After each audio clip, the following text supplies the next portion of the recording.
फिर हम सर को नहीं प्रोवाइड कर पाते। जज़ाकल्लाह सर।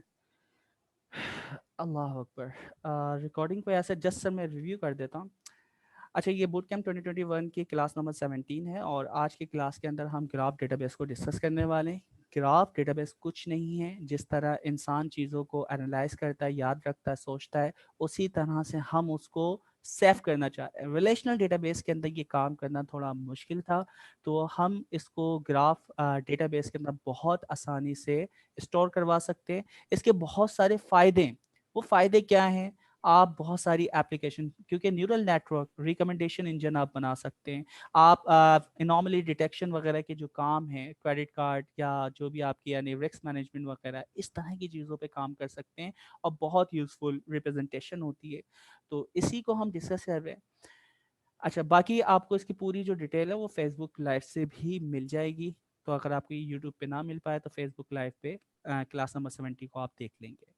ओके, तो हम यहाँ पे डिस्कस कर रहे हैं कि नियो 4G आपके पास एक प्रोडक्ट है, एक सॉफ्टवेयर इंडस्ट्री या आपका सॉफ्टवेयर हाउस कह सकते हैं।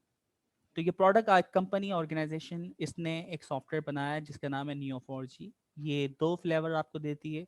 इसका डेस्कटॉप एप्लीकेशन आप अपने पास इंस्टॉल करके चला सकते हैं। दूसरा, ब्राउज़र के ऊपर जाके नियो 4G की वेबसाइट पे डायरेक्टली आप ग्राफ डेटाबेसेस बना सकते हैं। तो दो तरीके।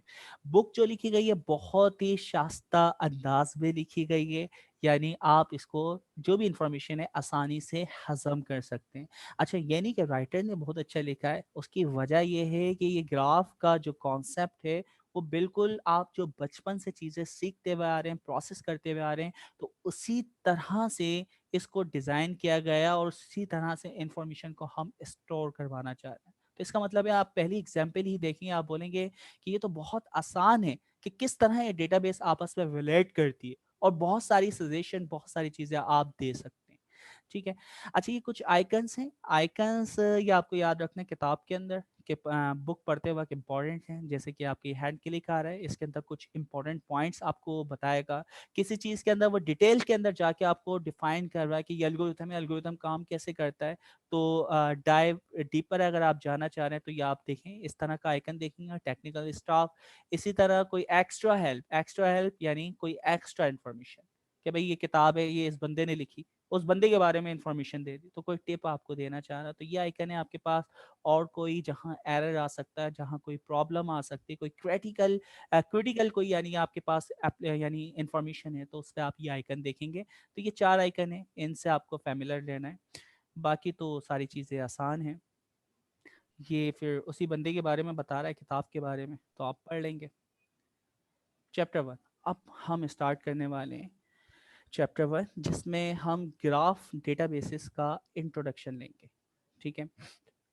अच्छा, तो हम जिस दौर से गुजर रहे हैं, इस दौर में आईटी की फील्ड में जो बच्चा बच्चा है वो एक चीज़ को जानता है, नो एसक्यूएल को भी जानता है यानी अनस्ट्रक्चर्ड डेटाबेसेस, और दूसरा जानता है रिलेशनल डेटाबेसेस। तो नो एसक्यूएल और एसक्यूएल, ये दो तरह की डेटाबेसेस हमारे दौर में मौजूद हैं। ठीक है। तो हम यहाँ से डिपार्चर होके, हम यहाँ से माइग्रेट होके मूव होना चाह रहे हैं क्या नाम है, ग्राफ डेटाबेस। अच्छा, तमाम एप्लीकेशन के लिए ग्राफ डेटाबेस आपकी एप्लीकेबल नहीं होती। तो हमें यही देखना है कि किस काम के लिए हमें ग्राफ डेटाबेसेस बनाना चाहिए और किस काम या किस एप्लीकेशन के लिए हमें इसको सिलेक्ट नहीं करना चाहिए। ठीक है। अच्छा, रिलेशनल डेटाबेस में क्या होता था भाई, आपका जो डेटा है वो रो की फॉर्म में क्या होता है, स्टोर होता है, और जो जो नया डेटा आपके पास आता रहता है वो टेबल के अंदर आपकी एक एक रो करके अपेंड होता जाता है, स्टोर होता जाता है। अच्छा, नो एसक्यूएल के अंदर क्या होता था, नो एसक्यूएल के अंदर नेस्टेड आपकी डॉक्यूमेंट होती है, डिक्शनरी की वैल्यू पेयर होता था, उसमें भी आपका डेटाबेस क्या होता था, सेफ होता था। तो हमारे पास एसक्यूएल रिलेशनल डेटाबेस और नो सिक्वल यानी अनस्ट्रक्चर्ड डेटाबेसेस, उसके बारे में बताया कि उसमें डेटा किस तरह स्टोर होता है। अच्छा, फिर हमारे पास क्या है, इमर्जन न्यू डेटा मॉडल है, document databases optimised for edge of storage. तो हमारा देखिए पर्पस क्या है, जो हम डॉक्यूमेंट स्टोरेज वगैरह की तरफ जाते हैं, नो एसक्यूएल की तरफ जाते हैं, तो उससे आपकी कुछ चीज़ें एफिशिएंट हो जाती हैं, डॉक्यूमेंट ऑप्टिमाइज हो जाता है। इंफॉर्मेशन देखें, नो एसक्यूएल में क्या फ़ायदा है, की वैल्यू पेयर, आप 10 की लगा दें, 50 की लगा दें, 500 की लगा दें, ठीक है, तो जो भी की आप इंसर्ट कर रहे हैं उतनी ही स्टोरेज होगी। जबकि रिलेशनल डेटाबेस में क्या होता है कि मैंने अगर 500 कॉलम बनाए हैं तो 500 कॉलम के अंदर जो वैल्यू फील होगी उन सेल में वो तो फील होगी, और जो एम्प्टी होंगे उसके अंदर नल वैल्यू क्या हो रही है, स्टोर हो रही है। तो मेमोरी तो वो भी कंज्यूम कर रहा है। तो इसका मतलब है हमें पता चला कि नो सिक्वल में ये फ़ायदा है कि आप जो डॉक्यूमेंट डेटाबेस में स्टोर करवा रहे हैं उसकी मेमोरी साइज जो होगी वो बानिस्बत transitional R D B M S यानी रिलेशनल डेटाबेस मैनेजमेंट सिस्टम जो है उसके मुकाबले में कम होती है। ये फ़ायदा था। अच्छा, और क्या है, हम सबसे पहले देखेंगे बिल्डिंग ब्लॉक क्या है ग्राफ का, कि किस तरह ग्राफ बनते हैं। देखिए, हमें ये चीज़ तो पता है ना कि हमारी जो नोड्स होती हैं वो आपस में इंटरेक्ट होती हैं। नोड्स का कॉन्सेप्ट शायद आपको थोड़ा सा होगा, नेटवर्क, सोशल नेटवर्क एनालिसिस शायद आप लोगों ने किसी सब्जेक्ट में पढ़ा हो, ग्रेजुएशन या मास्टर में। तो अगर नहीं भी पढ़ा तो कोई मुश्किल काम नहीं है। ये सिंपल देखें, वाइट बोर्ड बना के मैं थोड़ा सा डिस्प्ले कराने की कोशिश करता हूँ।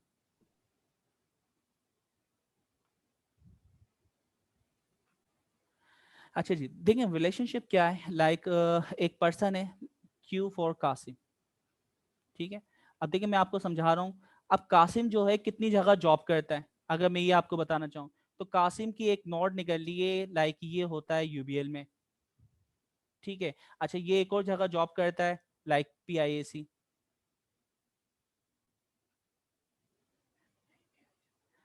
पीआईएआईसी।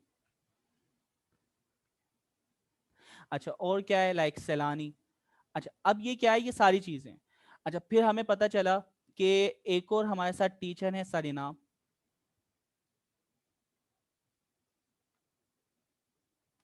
ठीक है। ये आपके यानी पर्सन एक ऑब्जेक्ट है। अच्छा, सरीनाम जाविया में भी काम करते हैं, ठीक है, और पीआईएसी में भी काम करते हैं। अच्छा, तो आप यहाँ पे देख रहे हैं ये दो अलग अलग ऑब्जेक्ट हैं, कासिम और सर इनाम। इसी तरह मुख्तलिफ और ऑब्जेक्ट हो सकते हैं, मुख्तलिफ टीचर हैं। तो मैं ये देखना चाह रहा हूँ कि यार ऐसे कौन से टीचर हैं जो कि सिमिलर प्लेस के ऊपर विजिट करते हैं, सिमिलर ऑर्गेनाइजेशन में काम करते हैं। अब कोई एक नया बंदा हमारी फैकल्टी टीम ज्वाइन करता है, आप में से लाइक कोई होता, लाइक हमने कहा तुफैल को ले लेते हैं या अली को ले लेते हैं, अली रजा को, ठीक है। तो अब क्या हुआ, उसने पीआईएसी ज्वाइन किया, ठीक है। अब ये सर इनाम के पास फ्रेंड है लेकिन मेरे साथ फ्रेंड नहीं है, तो अब क्या होगा, ये फ्रेंड्स ऑफ फ्रेंड है, कासिम का फ्रेंड ऑफ फ्रेंड है, लाइक तुफैल या कोई भी एक नया स्टूडेंट जिसने पीआईए से ज्वाइन किया। तो अब क्या होगा, रिकमेंडेशन इंजन नेटवर्क हमें बताएगा कि भाई कासिम या अली जो है ये एक दूसरे को फ्रेंड रिक्वेस्ट भेज सकते हैं, सिमिलैरिटी। ये सिंपल नोट्स होती हैं। तो ये रिलेशनशिप होता है। तो रिलेशनशिप में देखिए दो चीज़ें, पहला जो ये सर्किल होता है, जो ऑब्जेक्ट होता है उसको हम कहते हैं नोड, और फिर ये जो आपकी एक लाइन निकलती है इस लाइन को हम कहते हैं एज, ठीक है। तो ये रिलेशनशिप आपका डिफाइन करती है, और बेशुमार नेटवर्क्स हैं जो हम थोड़ी देर बाद एक्सप्लोर कर रहे हैं। अगर ये चीज़ समझ आ रही है तो आगे फिर काम करना बहुत आसान है।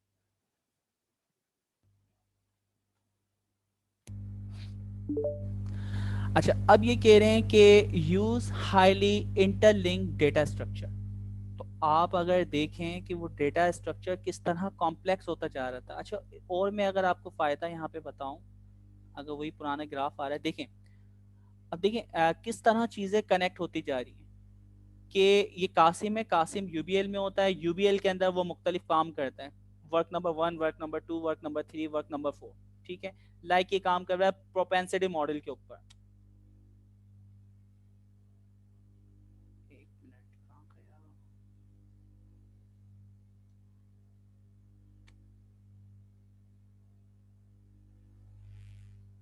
ओके ओके, ये काम कर रहा है लाइक प्रोपेंसिटी मॉडल के ऊपर। अच्छा, प्रोपेंसिटी मॉडल ये एमएल का कुछ काम है, इसके अंदर इसने बहुत सारे काम किए। अब देखें कितना यानी फायदा, इंसान चीजों को कितनी आसानी से याद रखता है। मैं कहता हूं कि भाई कासिम, कासिम यूबीएल में होता है, यूबीएल में इसने प्रोपेंसिटी मॉडल पे काम किया है, उस प्रोपेंसिटी मॉडल पे किस किसने काम किया है। तो आप देखें क्विक बता सकते हैं कि भाई इन तीन चीजों पे काम हुआ है, 1, 2 और 3 के ऊपर। अच्छा, अब मैं अगर आपसे सिंपल इस ग्राफ के जरिए पूछूं कि यार एक प्रोपेंसिटी मॉडल है, उसका वर्क नंबर 3 है, वो किसने किया है, तो आप बता सकते हैं मुझे? Yes sir, Kasim. ठीक है, तो वो सिंपल नोट से हमें पता चला है कासिम। क्यों? क्योंकि आपने इसको ट्रिवर्स किया है, इसकी यानी जो पाथ है कि भाई काम प्रोसेस नंबर 3 जो है ये आपका है, ये प्रोपेंसिटी मॉडल था, कहाँ पे परफॉर्म हुआ है और किसने परफॉर्म किया है। ठीक है, मैं अगर कहता हूँ कि एक और यानी जाविया के अंदर ब्लड बैंक के ऊपर काम हुआ है, ठीक है भाई, ये बी एस को आर नहीं समझिएगा, ठीक है, ब्लड बैंक सॉफ्टवेयर जो भी है इनाम ने किया। अच्छा, अब मैं अगर आपसे पूछूं कि यार जाविया में किस किस्म का काम होता है, कैसा सॉफ्टवेयर ये प्रोवाइड कर रहा है, तो आप क्या बोलेंगे? Blood bank. ठीक है, इसी तरह पीआईएसी भी मुख्तलिफ यानी सॉफ्टवेयर या चीज़ों के ऊपर काम कर रहा है, 4-5 प्रोडक्ट के ऊपर। तो देखें ग्राफ के मदद से क्या फ़ायदा है कि आपको पूरी डेटाबेसेस नहीं, आप कहीं से भी किसी भी पॉइंट से मुझे क्वेश्चन पूछते हैं, मैं उस पॉइंट पे आके रुकता हूँ और वहाँ से मैं ग्राफ को फॉरवर्ड या बैकवर्ड जाते हुए कोई भी चीज़ सर्च कर सकता हूँ। ठीक है, तो उसको सर्च करना, उसको फाइंड करना, उसको बताना बहुत आसान, ऐसा ही है, मुश्किल तो नहीं है। ठीक है, तो ये बहुत आसान तरीके से हमें समझाने की कोशिश की जा रही है कि ग्राफ डेटाबेसेस क्या होती हैं। अच्छा, चैट के अंदर कुछ चीज़ें आ रही हैं तो मैं चैट से इनाम रिप्लाई करना, ठीक है, पेस्ट है। ओके, तो हम क्या कर रहे हैं, use highly interlink data structure. तो आपके ग्राफ के अंदर क्या होते हैं, हाईली लिंक, अभी आपने जैसे देखा था कि भाई एक दूसरे कनेक्ट हैं, एक फिर दूसरा ऑब्जेक्ट है वो 10 ऑब्जेक्ट से और कनेक्ट हैं, तो वो हाईली इंटरलिंक्ड होते हैं, इंटरकनेक्टेड होती हैं नोड्स। ठीक है, तो ये काम आपके पास होता है। अच्छा, graph databases turn no SQL thing on it head. तो ये उसको हेड वगैरह किस तरह करेंगे, रिलेशनल डेटाबेसेस को हम किस तरह करने वाले हैं कन्वर्ट वगैरह, तो ये देखेंगे। तो graph databases turn no SQL thinking on its head, relational relationship between data are just as important as a data itself। अच्छा जी, नेटवर्क इंटरकनेक्टेड एंटिटीज, यहाँ पे इंटरकनेक्टेड एंटिटीज वो जो आप देख रहे थे ना, लाइक जाविया हो गया और इस तरह कार हो गया और मुख्तलिफ ऑब्जेक्ट प्रोपेंसिटी मॉडल हो गए, वो क्या है, एंटिटीज हैं। ठीक है, तो वो पूरे ग्राफ के अंदर एंटिटीज डिफाइन की जा रही हैं। अब आप किसी भी ग्राफ पे खड़े होकर, जैसे मैं आपसे सवाल कर रहा था, तो आप उस ग्राफ में कोई भी क्यूरी कर सकते हैं कि कासिम कौन कौन सी ऑर्गेनाइजेशन में पढ़ाता है, वो कौन कौन से प्रोजेक्ट के ऊपर काम करता है, उसके फ्रेंड्स ऑफ फ्रेंड्स कितने हैं। तो इस तरह की चीज़ों को रिलेशनल डेटाबेस में बनाना बड़ा मुश्किल तरीन काम था, और उसको फिर विजुअलाइज करवाना, उसको फिर समझाना इंतहाई मुश्किल तरीन काम था। लेकिन ग्राफ डेटाबेस से क्या फ़ायदा हुआ, आपको एक डेटाबेस का स्ट्रक्चर अभी हम देखेंगे कि किस तरह बनता है, और वो डेटाबेस का स्ट्रक्चर बना के आपको एक चीज़ों को दिखा भी सकते हैं कि भाई किसका क्या रिलेशन है, क्या काम आपस में हो रहा है, कौन किस चीज़ के ऊपर वर्क कर रहा है। ठीक है, तो मुझे फिर एक एक चीज़ किसी भी ऑर्गेनाइजेशन या जो बॉसेस हैं उनको समझाने की ज़रूरत नहीं है, वो ग्राफ जो है अपनी स्टोरी खुद डिफाइन कर रहा होता है। लेकिन और भी बहुत सारी चीज़ें, ज़िंदगी इतनी आसान नहीं है कि आप सोचें कि यार कोई भी बड़ी सी डेटाबेस में उठाता हूँ, लाइक फेसबुक के पास millions of billions of customers हैं, उन सबको मैं ग्राफ के अंदर रिप्रेजेंट करवा दूँ, तो वो बहुत ही कॉम्प्लेक्स आपके सामने एक नेटवर्क आएगा जो कि आप कभी यानी समझ ही नहीं पाएंगे। ठीक है, तो फिर आपके उसको नेटवर्क को भी ऑप्टिमाइज किया जाता है, उसके लिए भी सोशल नेटवर्क में बहुत सारी चीज़ें हैं तो वो स्पेसिफिक की जाती हैं, तो मैं अभी खैर उसको डिस्कस नहीं कर रहा। लेकिन इस तरह की कॉम्प्लेक्सिटी आपको आगे फेस होगी, तो इतना आसान नहीं समझें कि ग्राफ डेटाबेसेस ज़िंदगी आसान कर रही है। कई जगह जाके आप इतना यानी फंस जाएंगे, बोलेंगे यार कहाँ मैं फंस गया। अच्छा, अब देखें आप किस किस्म का डेटा और किन ऑर्गेनाइजेशन में किस इंडस्ट्री के अंदर ग्राफ डेटाबेसेस को इस्तेमाल कर सकते हैं। ठीक है, हेल्थ केयर टू फाइनेंस, तो आपकी जो भी हेल्थ केयर जो भी ऑर्गेनाइजेशन या हॉस्पिटल्स वगैरह हैं, हेल्थ केयर से रेलिवेंट जो भी इंडस्ट्रीज़ हैं, वहाँ पे जो भी फाइनेंस वगैरह हैं या जो भी आपकी यानी पेशेंट्स वगैरह से रेलिवेंट डिटेल वगैरह है, वो सारी चीज़ें आप ग्राफ डेटाबेस में स्टोर करवा सकते हैं। देखिए कितना फ़ायदा है, एक डॉक्टर है, उस डॉक्टर ने किस किस पेशेंट को देखा, उसमें से कितने पेशेंट बचे और कितने पेशेंट मरे। ठीक है, तो वो एक आर्किटेक्चर बनता जा रहा है। तो आपका एक पोर्टफोलियो में सिर्फ डॉक्टर का नाम लेता हूँ, डॉक्टर के नाम लेते ही मुझे ये पता चल जाएगा कि यार इसका ग्राफ क्या है, इसका रेशियो क्या है, इसके पास जो मरीज जाता है उसकी यानी दोबारा रिकवर होने के चांसेस कितने होते हैं, और बहुत सारी चीज़ें। अच्छा, फिर क्या है एनर्जी टू डिज़ास्टर रिस्पॉन्स। तो देखें इसके अंदर एनर्जी और डिज़ास्टर वगैरह से रेलिवेंट भी देखें, ज़लज़ला आ रहा है, कहीं कुछ भी आ रहा है, और कहाँ पे कितनी यानी आपकी एनर्जी कंज्यूम हो रही है। या आपके जहन में इस तरह की कोई एप्लीकेशन आ रही है जो एनर्जी और डिज़ास्टर रिस्पॉन्स को रिप्रेजेंट करे ग्राफ की फॉर्म में? एनीवन?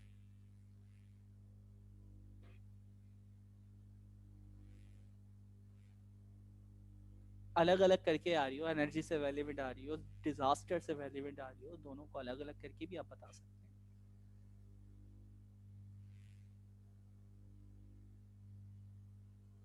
जी, पाकिस्तानी मुजाहिदीन। सर आप रिपीट करेंगे?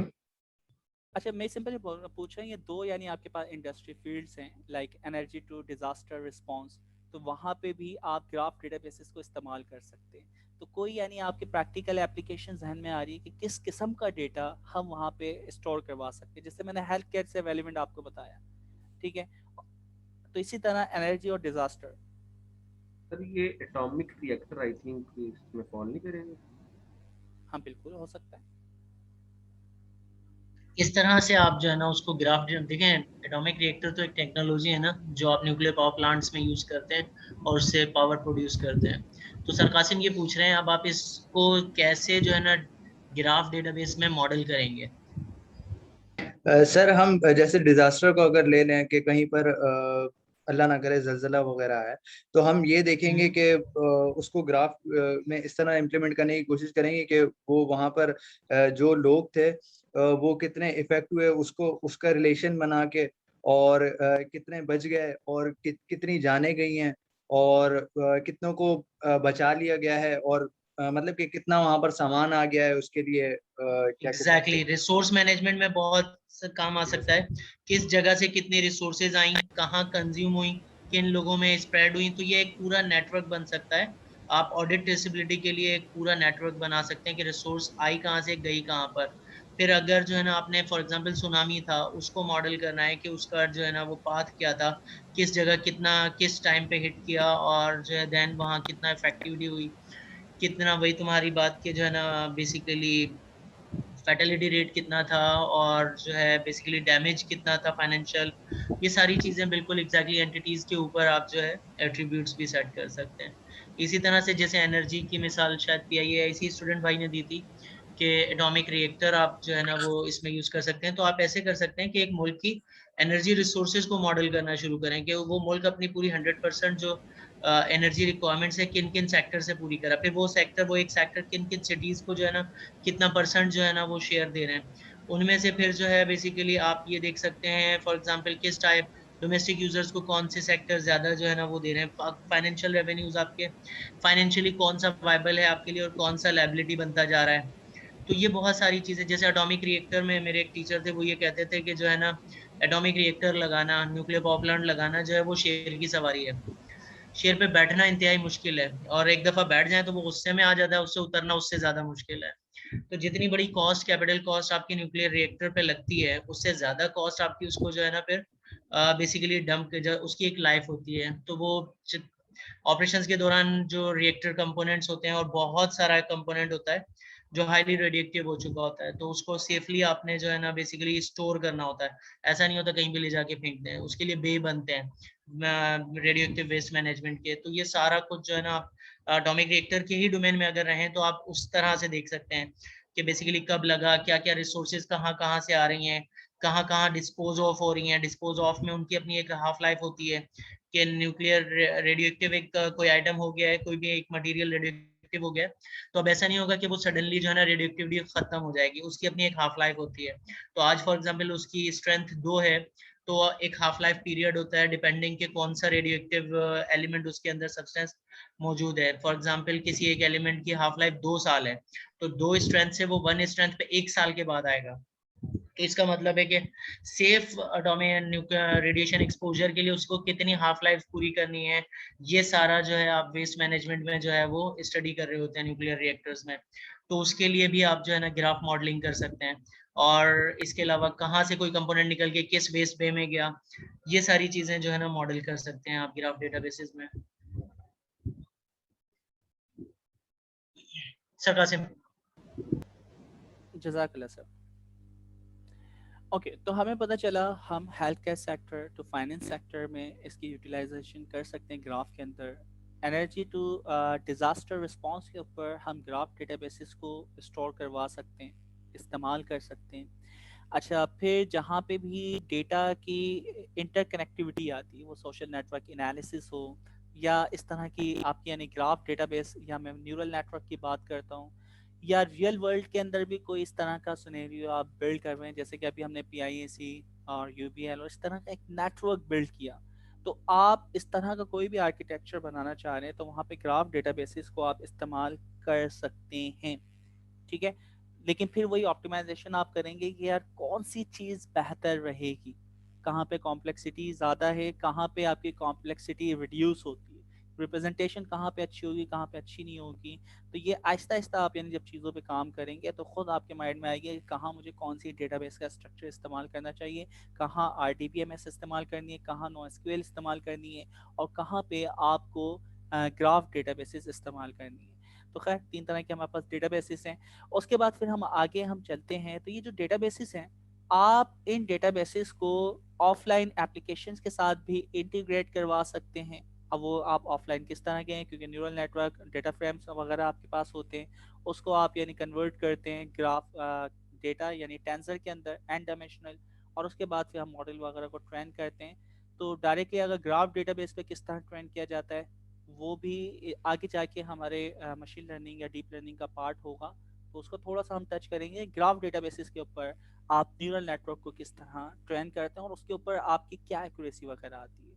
तो सिंपल भाई, आपका जो भी डेटा कनेक्टेड है वो हाईली कनेक्टेड होता है, ठीक है, और वो सपोर्ट कर रहा है आपके ऑनलाइन जो भी ऐप हैं या ऑफलाइन जो भी आपके फ्रेमवर्क हैं, ठीक है ना। फ्रेमवर्क जैसे कि टेंसरफ्लो है, थियानो है, पाइटॉर्च है, तो मशीन लर्निंग के जो भी फ्रेमवर्क है उनको भी सपोर्ट करता है ये डेटाबेस। अच्छा, अब हमारे पास जो डेटा होता है वो मुख्तलिफ किस्म से, अभी भी हम देखा जाए तो डेटा हम कलेक्ट कर रहे हैं। अब वो डेटा क्या है, स्टोरेज ब्लॉफ, या आपका एक फॉर्मेट होता है। ब्लॉफ का स्टैंड फॉर क्या है, तो ये बताएगा। बाइनरी लार्ज ऑब्जेक्ट होता है। जज़ाकल्लाह सर। ठीक है, तो बाइनरी लार्ज ऑब्जेक्ट या वगैरह जो हमारे पास हैं, टाइम सीरीज डेटा हम यहाँ पे स्टोर करवाते हैं, हम यहाँ पे लॉग स्टोर करवा रहे होते हैं।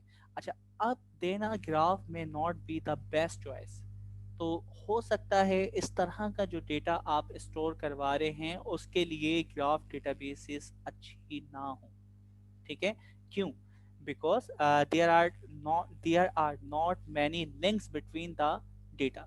तो भाई वहाँ पे तो लॉग्स जनरेट होगा, ठीक है, आपस में उन लॉग्स का क्या यानी रिलेशन है, क्या काम कर रहे हैं, तो वो तो हमारी यानी चीज़ हम डिफाइन नहीं कर रहे। तो जैसे हमें लॉग स्टोर करने थे, एक एक्टिविटी हमें स्टोर करनी थी बस, ठीक है, तो कहीं यानी मुख्तलिफ जगहों पे इसके इस्तेमाल है और मुख्तलिफ जगह पे नहीं है। अच्छा, फिर देखिए, फिर डिपेंड करता है, बाज़ औक़ात लॉक्स जो है ना, अब लॉक्स को भी हम ग्राफिकल विजुअलाइजेशन में देख सकते हैं। अब कैसे, मैं अगर इसकी एग्जांपल दूं, अच्छा यहाँ आपको ना अपने माइंड में ये चीज़ रखनी है कि आप जो सॉल्यूशन बना रहे हैं ना, उसको मद्देनज़र रखते हुए आपको देखना है कि ग्राफ डेटाबेस सेलेक्ट करनी है या नहीं करनी। ठीक है, अब जैसे ये कह रहा है कि लॉग्स वगैरह के लिए अच्छे नहीं है, क्यों? क्योंकि जस्ट वो आप एक्टिविटी को स्टोर करवा रहे, पर्पस ये था। लेकिन अगर मेरा पर्पस हो कि भाई कस्टमर आके क्या जर्नी परफॉर्म करता है, क्या क्या बैकग्राउंड पे चीज़ें होती हैं, कौन सी यानी जर्नी फेल होती है, कौन सी जर्नी फेल नहीं होती, ठीक है, तो इसके लिए आप यानी माइनिंग टूल इस्तेमाल करते हैं, तो वहाँ पे आपकी ग्राफ इंफॉर्मेशन इंटरकनेक्टेड होगी। ये यूज़र यहाँ पे जाता है तो यहाँ पे ये कनेक्टिविटी निकलती है, फिर उससे ये कनेक्टिविटी निकलती है, तो वहाँ पे मे भी हम इसको इस्तेमाल कर सकते हों। डिपेंड करता है आपकी प्रॉब्लम क्या है, सही है। तो आहिस्ता आहिस्ता क्लियर होगी है किस प्रॉब्लम के लिए इस्तेमाल करना है, किस प्रॉब्लम के लिए नहीं। तो थोड़ी सी और एग्जांपल हम देखते हैं। अच्छा जी, और क्या हो सकता है, ये जनरल पर्पस डेटा होता है, बस आपने स्टोर करवा लिया और उसको आप इस्तेमाल करेंगे जिस एक्टिविटी को देखने के लिए। कोई इन्वेस्टिगेशन करने के लिए पर्टिकुलर। तो अगर आप देखें तो बहुत यानी तमाम बैंक्स वगैरह आपकी एप्लीकेशन के ऊपर लॉग्स वगैरह जनरेट करवाते हैं, लेकिन लॉग्स के ऊपर एनालिसिस बहुत कम लोग करते हैं। इसके लिए बहुत अच्छा एक सॉफ्टवेयर है डिस्को। डिस्को मतलब डिस्कवरी, ठीक है। तो एक डिस्कवरी के नाम से एक सॉफ्टवेयर आप उसका इस्तेमाल कर सकते हैं। बहुत कम लोग करते हैं। इसके लिए बहुत अच्छा एक सॉफ्टवेयर प्लीज डिस्को माइक मतलब, को ठीक है। तो सभी ओके मैंने म्यूट कर दिया।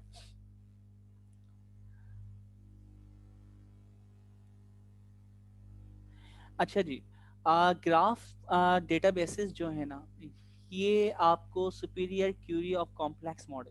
अब जैसे कॉम्प्लेक्स मॉडल अभी थोड़ी देर पहले ही हमने एक यानी आर्किटेक्चर देखा था कि भाई ये टीचर है। अब देखिए कॉम्प्लेक्स है ना क्यूरी, मैं कहता हूँ कि यार यूबीएल में मशीन लर्निंग पे क्या काम हो रहा है, तो आपने यूबीएल को सिलेक्ट किया, देखा यूबीएल में कौन कौन है, मशीन लर्निंग के डिपार्टमेंट कौन है और वो कौन कौन से चीज़ों पे काम कर रहे हैं, ठीक है। तो आप डायरेक्टली एक कॉम्प्लेक्स मैंने क्यूरी की, आपने उसका रिस्पॉन्स दे दिया। मैंने पूछा पीआईसी में कितने लोग काम करते हैं, इस ग्राफ से आपने देखा 2 बंदे काम कर रहे हैं या 3 बंदे यहाँ पे काम कर रहे हैं, ठीक है। और क्या चीज़ें हो सकती हैं, जाविया सॉफ्टवेयर हाउस में कितने काम कर रहे हैं, और एक्स वाई जी इस तरह की बेशुमार, सैलानी में कितने लोग काम कर रहे हैं। तो मैं आपसे सिंपल, आपके पास डेटाबेस है, मैं आपसे क्यूरी करता जा रहा हूँ, तो ग्राफ डेटाबेस से उसका रिप्लाई करना, उसको रिस्पॉन्स करना बड़ा फास्ट होगा, ठीक है। क्योंकि यहाँ पे आप बहुत आसानी से उस स्ट्रक्चर से देख के ही उससे आगे उसको एक्सप्लोर करना स्टार्ट कर देते हैं, ठीक है। तो ये इसका सबसे बड़ा फ़ायदा है। तो आपके यानी सुपीरियर जो भी आपके कॉम्प्लेक्स क्यूरीज होती थी, उनको बहुत आसानी से आप रिस्पॉन्स कर सकते हैं।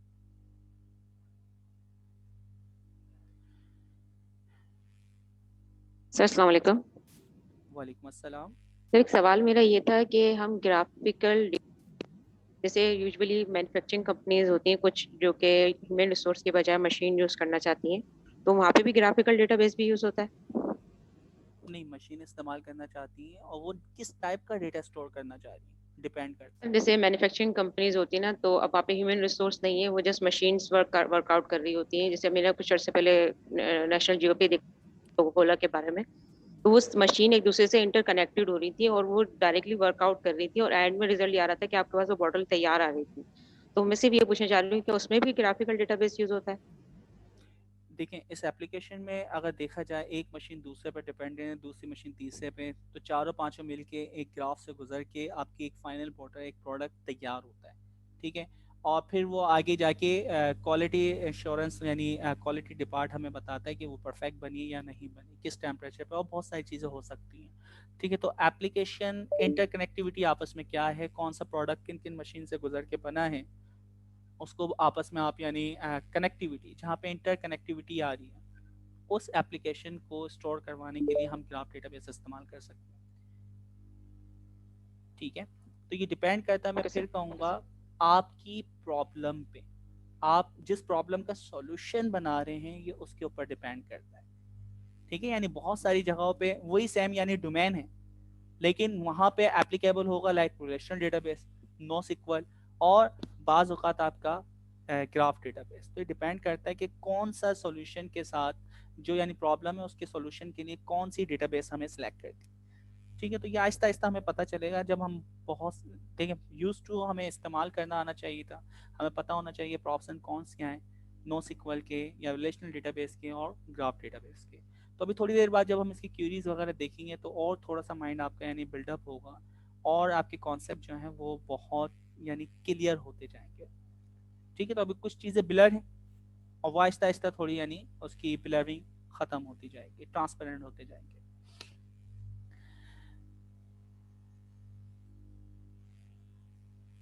अच्छा, अब ये सिंपल पैटर्न वगैरह क्या है, देखिए ना, कंबाइनिंग सिंपल पैटर्न। तो आप देखें ना, अभी जैसे मैंने वो आपको डेटा, तो सिंपल एक पैटर्न था कि कौन कहाँ से गुजर के जाता है, कौन कहाँ पे काम करता है, तो वो एक पूरा का पूरा पैटर्न आपके सामने आ जाता है ग्राफ डेटाबेस की मदद से या ग्राफ विजुअलाइजेशन के जरिए, ठीक है। असल में तो आपकी जो डेटाबेस है वो तो आपकी डिक्शनरी की फॉर्म में डेटा को स्टोर कर रही है, लेकिन उसकी जो रिप्रेजेंटेशन है ग्राफ के अंदर, उससे वो मीनिंगफुल इंफॉर्मेशन में कन्वर्ट हो रही है, ठीक है। बैकएंड के ऊपर तो जेसन फॉर्मेट के अंदर ही डेटा आपका स्टोर हो रहा है, कॉम्प्लेक्स यानी डिक्शनरी की सूरत में, लेकिन उसकी जो रिप्रेजेंटेशन है, जो नियो4j ने हमें प्रोवाइड की है, उसकी मदद से उसको अंडरस्टैंड करना, उसको समझना बहुत आसान हो रहा है। ठीक है, तो ये चीज मैटर करती है।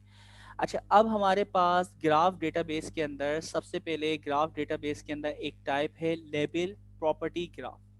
तो ये लेबल प्रॉपर्टी ग्राफ एक आपके पास प्रॉपर्टी है डेटा स्टोर करने की। ठीक है, इसमें क्या क्या होता है देखिए, लेबल प्रॉपर्टी ग्राफ मॉडल हम इस्तेमाल करने वाले हैं।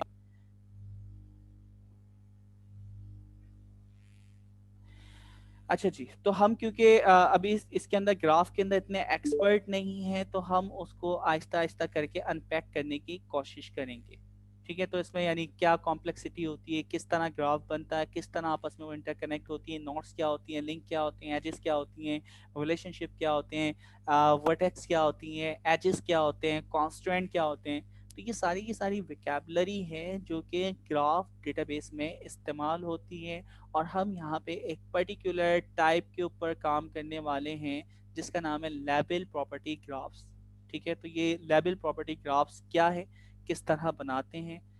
देखिए, लेबल प्रॉपर्टी ग्राफ आप यानी जो भी ग्राफ बना रहे हैं वो लेबल है, इसलिए हम उसको क्या बोल रहे हैं, लेबल प्रॉपर्टी, उसकी प्रॉपर्टी के साथ, और वो एक ग्राफ आपका बनता जा रहा है। इसमें क्या होंगी, इसमें दो चीज़ें होती हैं आपकी, नोट्स और रिलेशनशिप। जैसे कि अभी आपने वो देखा था, तो कासिम, PIAC, तो इस तरह की जितनी चीज़ें थी वो आपकी क्या थी, नोट्स थी। उसके बाद वो जो लाइन निकल ली थी वो आपकी क्या थे, रिलेशनशिप डिफाइन कर रहे थे कि कौन क्या काम करता है। ठीक है, तो वर्क का रिलेशनशिप अलग है, फ्रेंड का रिलेशनशिप अलग है। तो वो चीज़ें हम यहाँ पे क्या करते हैं, रिलेशनशिप डिफाइन करते हैं। देखिए, आर्किटेक्चर अगर मैं इसको दोबारा से मैं आपको दिखाऊं, देखिए सर जी। सर ये जो आप ये व्हाइट बोर्ड के ऊपर कह रहे हैं ना, तो इसकी मतलब कि इसके लिए एक मखसूस वो भी है, एरोज डॉट ऐप के नाम से, तो उसके ऊपर हम मतलब कि रिप्रेजेंटेशन ज़्यादा अच्छी से हो जाएगी। जी, सही, बिल्कुल आप सही कह रहे हैं। वैसे फिग्मा भी एक बड़ा अच्छा सॉफ्टवेयर है, उसको भी इस्तेमाल किया जाता है, और भी हमारे पास इस तरह के डायग्राम बनाने के लिए सॉफ्टवेयर हैं। तो बिल्कुल रज़ा, हम उसको भी इस्तेमाल कर सकते हैं। अच्छा, जस्ट मैं अभी क्विक फास्ट ट्रैक में, क्योंकि जैसे ओवरव्यू हम करना चाह रहे हैं, वरना एक खूबसूरत डायग्राम हम उस पर बना सकते हैं। तो आप ठीक बिल्कुल है। सही कह रहे हैं। ओके, तो अब देखिए यहाँ पे रिलेशनशिप, अगर कासिम का रिलेशन UBL के साथ और PIAC के साथ और इसी तरह सर इनाम के साथ अगर हम देखते हैं, तो सर इनाम के साथ रिलेशन डायरेक्टली यहाँ से ये निकल के यहाँ जा रहा है। ठीक है, अच्छा, तो अब 3 रिलेशनशिप बन रहे हैं कासिम के। UBL के साथ जॉब का रिलेशनशिप है, ठीक है, PIAC के साथ भी जॉब का रिलेशनशिप है। ठीक है, सर इनाम के साथ हम चले स्टूडेंट का कर लेते हैं। कितनी प्यारी स्पेलिंग आई है। ओके, तो ये हमारे पास रिलेशनशिप है। तो ये कौन सी एज किसके साथ जो कनेक्ट हो रही है, इसका पर्पस क्या है, किस तहत। तो हमारे पास दो चीजें हो गई, एक नोट्स होती है, ठीक है, और दूसरा रिलेशनशिप होती है। तो ये दो चीजें हम लोग करने वाले हैं। नोट्स हो गई, रिलेशनशिप हो गई, फिर इसी तरह आपके पास इसको हम वर्टेक्स और एज के नाम से जानते हैं। तो नोट्स को वर्टेक्स कह रहे हैं और एज कह रहे हैं। इसी तरह कांस्टेंट होते हैं, कांस्टेंट जैसे कि स्कीमा होता है, इसी तरह ये आपके पास कांस्टेंट होता है। हमारे पास चीज़ों को लिखने के कुछ तरीके कैस बता रहा है, जैसे पास्कल केस। पास्कल केस में हर वर्ड का पहला लेटर कैपिटल होगा, लाइक पास्कल का P कैपिटल है, कैस का C। तो मैं इसी तरह पाकिस्तान जिंदाबाद, तो जो भी स्पेलिंग का पहला वर्ड आएगा हर वर्ड का, वो हम कैपिटल लिखते हैं, पास्कल। स्नैक कैस ऑल कैप्स, इसके अंदर सारे कैपिटल लेटर होते हैं, लेकिन हर वर्ड के दरमियान अंडरस्कोर आ रहा होता है। इसी तरह ये सेम चीज़ होगी स्नैक कैश, उसके अंदर सारी चीज़ें आपकी स्मॉल में आ रही होंगी। तो ये पर्टिकुलर यानी आपके पास साइंटैक्स लिखने का तरीका है, राइटिंग कन्वेंशन है जो कि हम इस्तेमाल करने वाले हैं। तो ये कह रहा है नोट्स, नोट्स के जितने भी नाम आपको लिखे हुए दिखेंगे वो किस में लिखे दिखेंगे, पास्कल केस के अंदर। जैसे कि कासिम था, PIAC था, ठीक है, UBL था, तो जितनी भी नोट्स हैं उनके नाम पास्कल केस में होंगे। रिलेशनशिप, रिलेशनशिप क्या था भाई, रिलेशनशिप जॉब का था और स्टूडेंट या फ्रेंड का था, तो उसको अगर आप देखेंगे वो स्नैक कैश ऑल कैप्स में लिखे होंगे। लास्ट आपके पास क्या है, जो आपकी प्रॉपर्टीज है, नोट्स की रिलेशनशिप है, तो नॉट्स की जो रिलेशनशिप हैं वो डिफाइंड होंगी स्नैक केस के अंदर यानी स्मॉल केस के अंदर। तो ये 3 चीज़ें लिखी जाएंगी, पास्कल केस, नॉट्स के नाम, इसी तरह आपकी जो यानी रिलेशनशिप है वो snake case, all caps and finally snake case. ये 3 तरीके लिखने की कन्वेंशन इस्तेमाल होगी। नॉट को डिफाइन करने जा रहे हैं। अच्छा, डायरेक्टेड साइक्लिक, एसाइक्लिक ग्राफ, ये कुछ टाइप्स होती हैं। खैर, तो यहाँ पे हम सिंगली टाइप डायरेक्टेड ग्राफ को हम डिस्कस करेंगे, उनके दरमियान रिलेशनशिप कैसे बनाते हैं। अच्छा, और ऑप्शनली हैव प्रॉपर्टीज, उनके यानी बहुत सारी ऑप्शनल प्रॉपर्टीज हम लगा सकते हैं। लाइक कार है, कार की या मुख्तलिफ क्या मॉडल नंबर, उसकी यानी कितनी माइलेज देती है, तो हम एडिशनल इंफॉर्मेशन प्रॉपर्टीज लगा सकते हैं।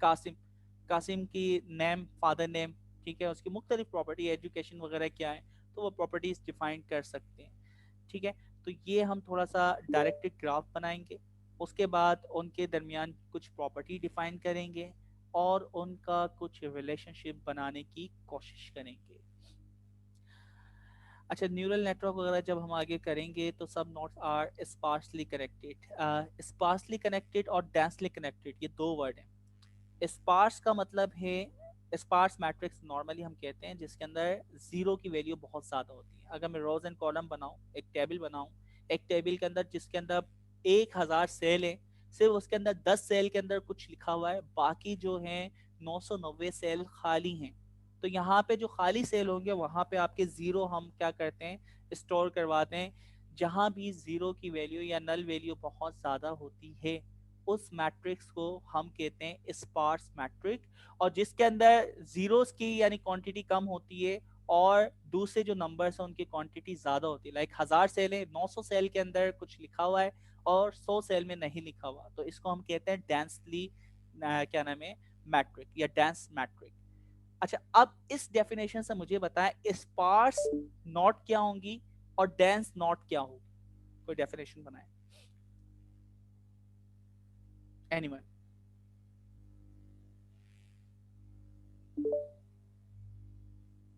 जी, मेरी आवाज आ रही है सबको?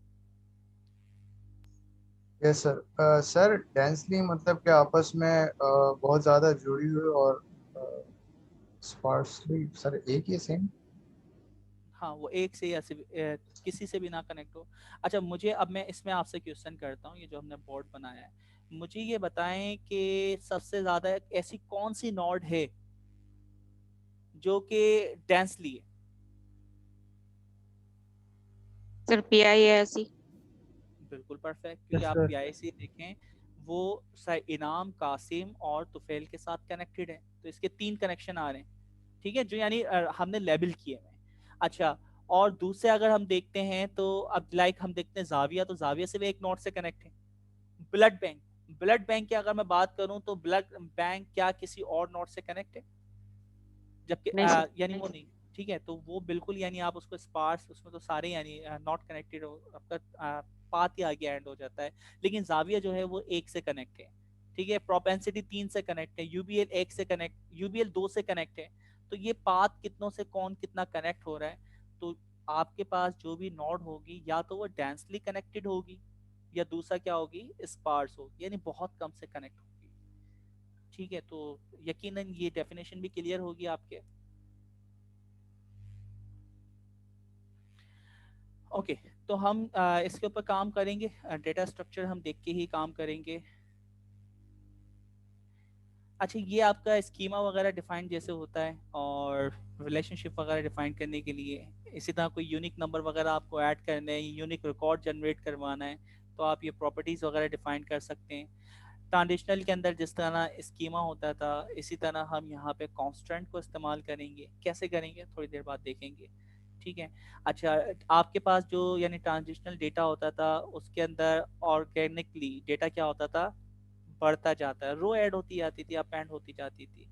ठीक है, constant act as a schema for the part of the graph, तो ये भी यानी स्कीमा का एक पार्ट के तौर पे काम करेगा। कैसे काम करेगा देखेंगे। तो जस्ट अभी आपको याद रखना है कि कांस्टेंट जो है वो आपका क्या है, एज अ स्कीमा, क्योंकि आप ग्राफ क्यूएल भी पढ़ते हुए आ रहे हैं, स्कीमा आपको पता है कि स्कीमा का क्या कॉन्सेप्ट होता है, ऐसा ही है ना? Yes sir. ओके, अब यहाँ पे हम देखते हैं, हम एक सिंपल सा ग्राफ सिर्फ देख रहे हैं, आप देखें, हम पढ़ नहीं रहे, बाद में इसको स्टडी करेंगे। इसको देख के आप लोगों को क्या समझ आ रहा है, एक नजर देख लें अच्छी तरह। हम 1 मिनट 2 मिनट ले सकते हैं, आप इसको ऑब्जर्व करें और फिर इसको कोई डिफाइन करना चाहे तो कर सकते हैं।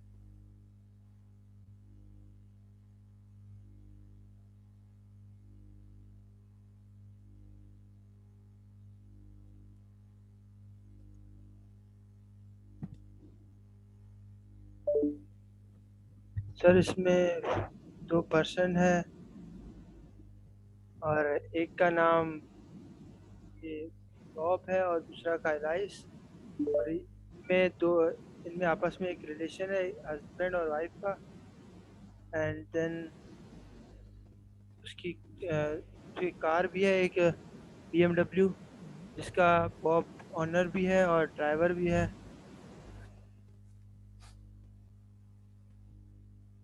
ठीक है, अच्छा अब मैं कहता हूँ यहाँ पे 3 बंदे, अब देखें,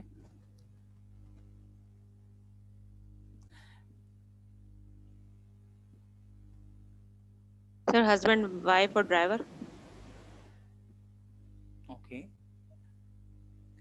ड्राइवर देखें। अब मैं एक और कहता हूँ, ये तीनों जो है ना एक ही घर में रहते हैं, देखें, लाइफ 8 लाइफ 8 लाइफ 8। अब ड्राइवर ही है,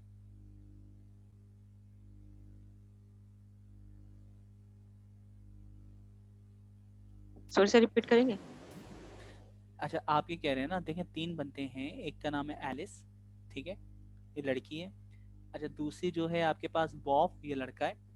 अच्छा एक और बंदा है जिसका नाम है चार्लोटी, क्या पता नहीं कैसा नाम है, प्रोनाउंस कर दिएगा, तो चार्लोटी, ये तीसरा बंदा है। Sir Charlotte, I think Sorry, Charlotte है। ओके सर, शॉर्लेट है, ठीक है। सर तो इनका शॉर्लेट, बेटा है। ओके, तो शॉर्लेट है, शॉर्लेट की मदर का रिलेशन है एलिस के साथ, शॉर्लेट की फादर का रिलेशन है बॉब के साथ, ठीक है। अच्छा इसी तरह एलेक्स और बॉब का जो रिलेशनशिप है वो किसका है, देखें यहाँ पे देखें, हस्बैंड का रिलेशन, एलिस का हस्बैंड है कौन, बॉब, और बॉब की वाइफ है आपके पास कौन है, एलिस, ठीक है। तो मुझे बताएं ये जो शॉर्लेट है, शॉर्लेट क्या होगा इन दोनों का, सर सन और डॉटर। बेटा होगा सर। बेटा होगा, शॉर्लेट ठीक है। वगैरह समझ नहीं आ रहा, रफीक अनवर वगैरह करके सर घर में समझाते तो हैं, बेटा ही होगा। नहीं घर समझ में नहीं लग रहा। ओके, अच्छा मैं थोड़ा जूम करता हूँ, बाकी ग्राफ को थोड़ी देर बाद देखते हैं। बेटा तो ये मदर और फादर के रिलेशनशिप से कनेक्टेड भी है, घर में होगा तो बेटा थोड़ी है जरूरी, उस वो दोनों से मदर और फादर के रिलेशनशिप में कनेक्टेड है। सर ये इनके नाम चेंज करें, ये मिक्स हो जा रहे हैं, कोई रफीक अमजद करें इस तरह जैद अली और रफीक कर दे। चलें कर दें सर, ये नहीं समझ लग। ओके, तो एलिस को आप कर दें जो आपको अच्छी से यानी नाम लगे, और एलिस यानी लड़की का नाम है और बॉब जो है लड़के का नाम है, ठीक है। तो कोई अच्छा सा नाम सोच लें आप खुद ही, और उनके बच्चे का एक नाम सोच लें। चलें एक हम अली का नाम सोच लेते हैं, अली रजा, अली रजा अपने बच्चे और वाइफ का नाम सोच लो, अहमद। सर ये आपके साथ थोड़ी सोचेगा ये वाली बात।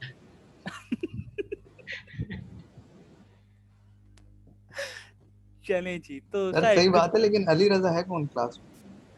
अच्छा अली रजा नहीं, अहमद रजा तो है ना। अभी तब का ढूंढ रहा हूँ कौन है अली भाई।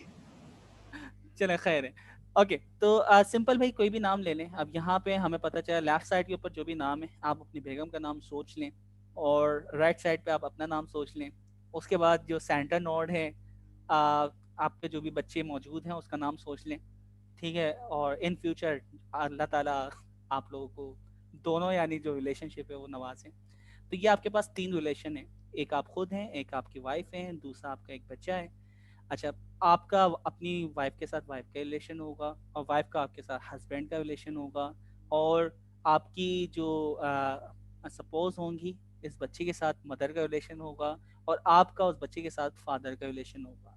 आप जो तीनों है ना वो एक जगह पे रहते होंगे, वो आपका घर है, ठीक है। तो तीनों का घर के साथ रिलेशन रहने का है और आपस में एक दूसरे के साथ रिलेशन अलग है। अच्छा, फिर हम देखते हैं आपकी जो वाइफ है उसके पास भी देखें एक ड्राइवर भी है और इसके पास ये ड्राइव भी करती है, ये ऑनर भी है और ये दूसरी चीज भी ड्राइव करती है। देखें इसके पास एक कार है, तो कार के साथ ड्राइव ये यानी आपके ड्राइव का रिलेशन। अच्छा, और फिर दूसरा रिलेशन ये ऑनर भी, ये गाड़ी इसकी अपनी जाती है। अच्छा, फिर ये क्या करती है, आपकी जो वाइफ है वो आपकी गाड़ी भी चला लेती है, तो आपकी गाड़ी के साथ भी इसका रिलेशन है, लेकिन वो सिर्फ ड्राइव का, ये उसकी ऑनर नहीं। अच्छा, फिर यहाँ पे हम आ जाते हैं बॉब, यानी आप खुद हैं, तो आप अपनी गाड़ी को ड्राइव भी करते हैं, आप उसके ऑनर भी हैं और बाज़ औक़ात आप अपनी वाइफ की गाड़ी को भी ड्राइव करते हैं, ठीक है। तो वो रिलेशनशिप बन रहा है एक, यानी हस्बैंड वाइफ, उनका बच्चा, उसका घर, दोनों के पास गाड़ी है, दोनों एक दूसरे की गाड़ी को चलाते भी हैं, ठीक है, लेकिन अपनी अपनी ज़ाती जो यानी कागजाती तौर पे है, नाम एक दूसरे के इंडिविजुअल है, ठीक है। अब देखिए मैं आपसे सवाल करता हूँ, इन तीनों का घर के साथ क्या रिलेशन है?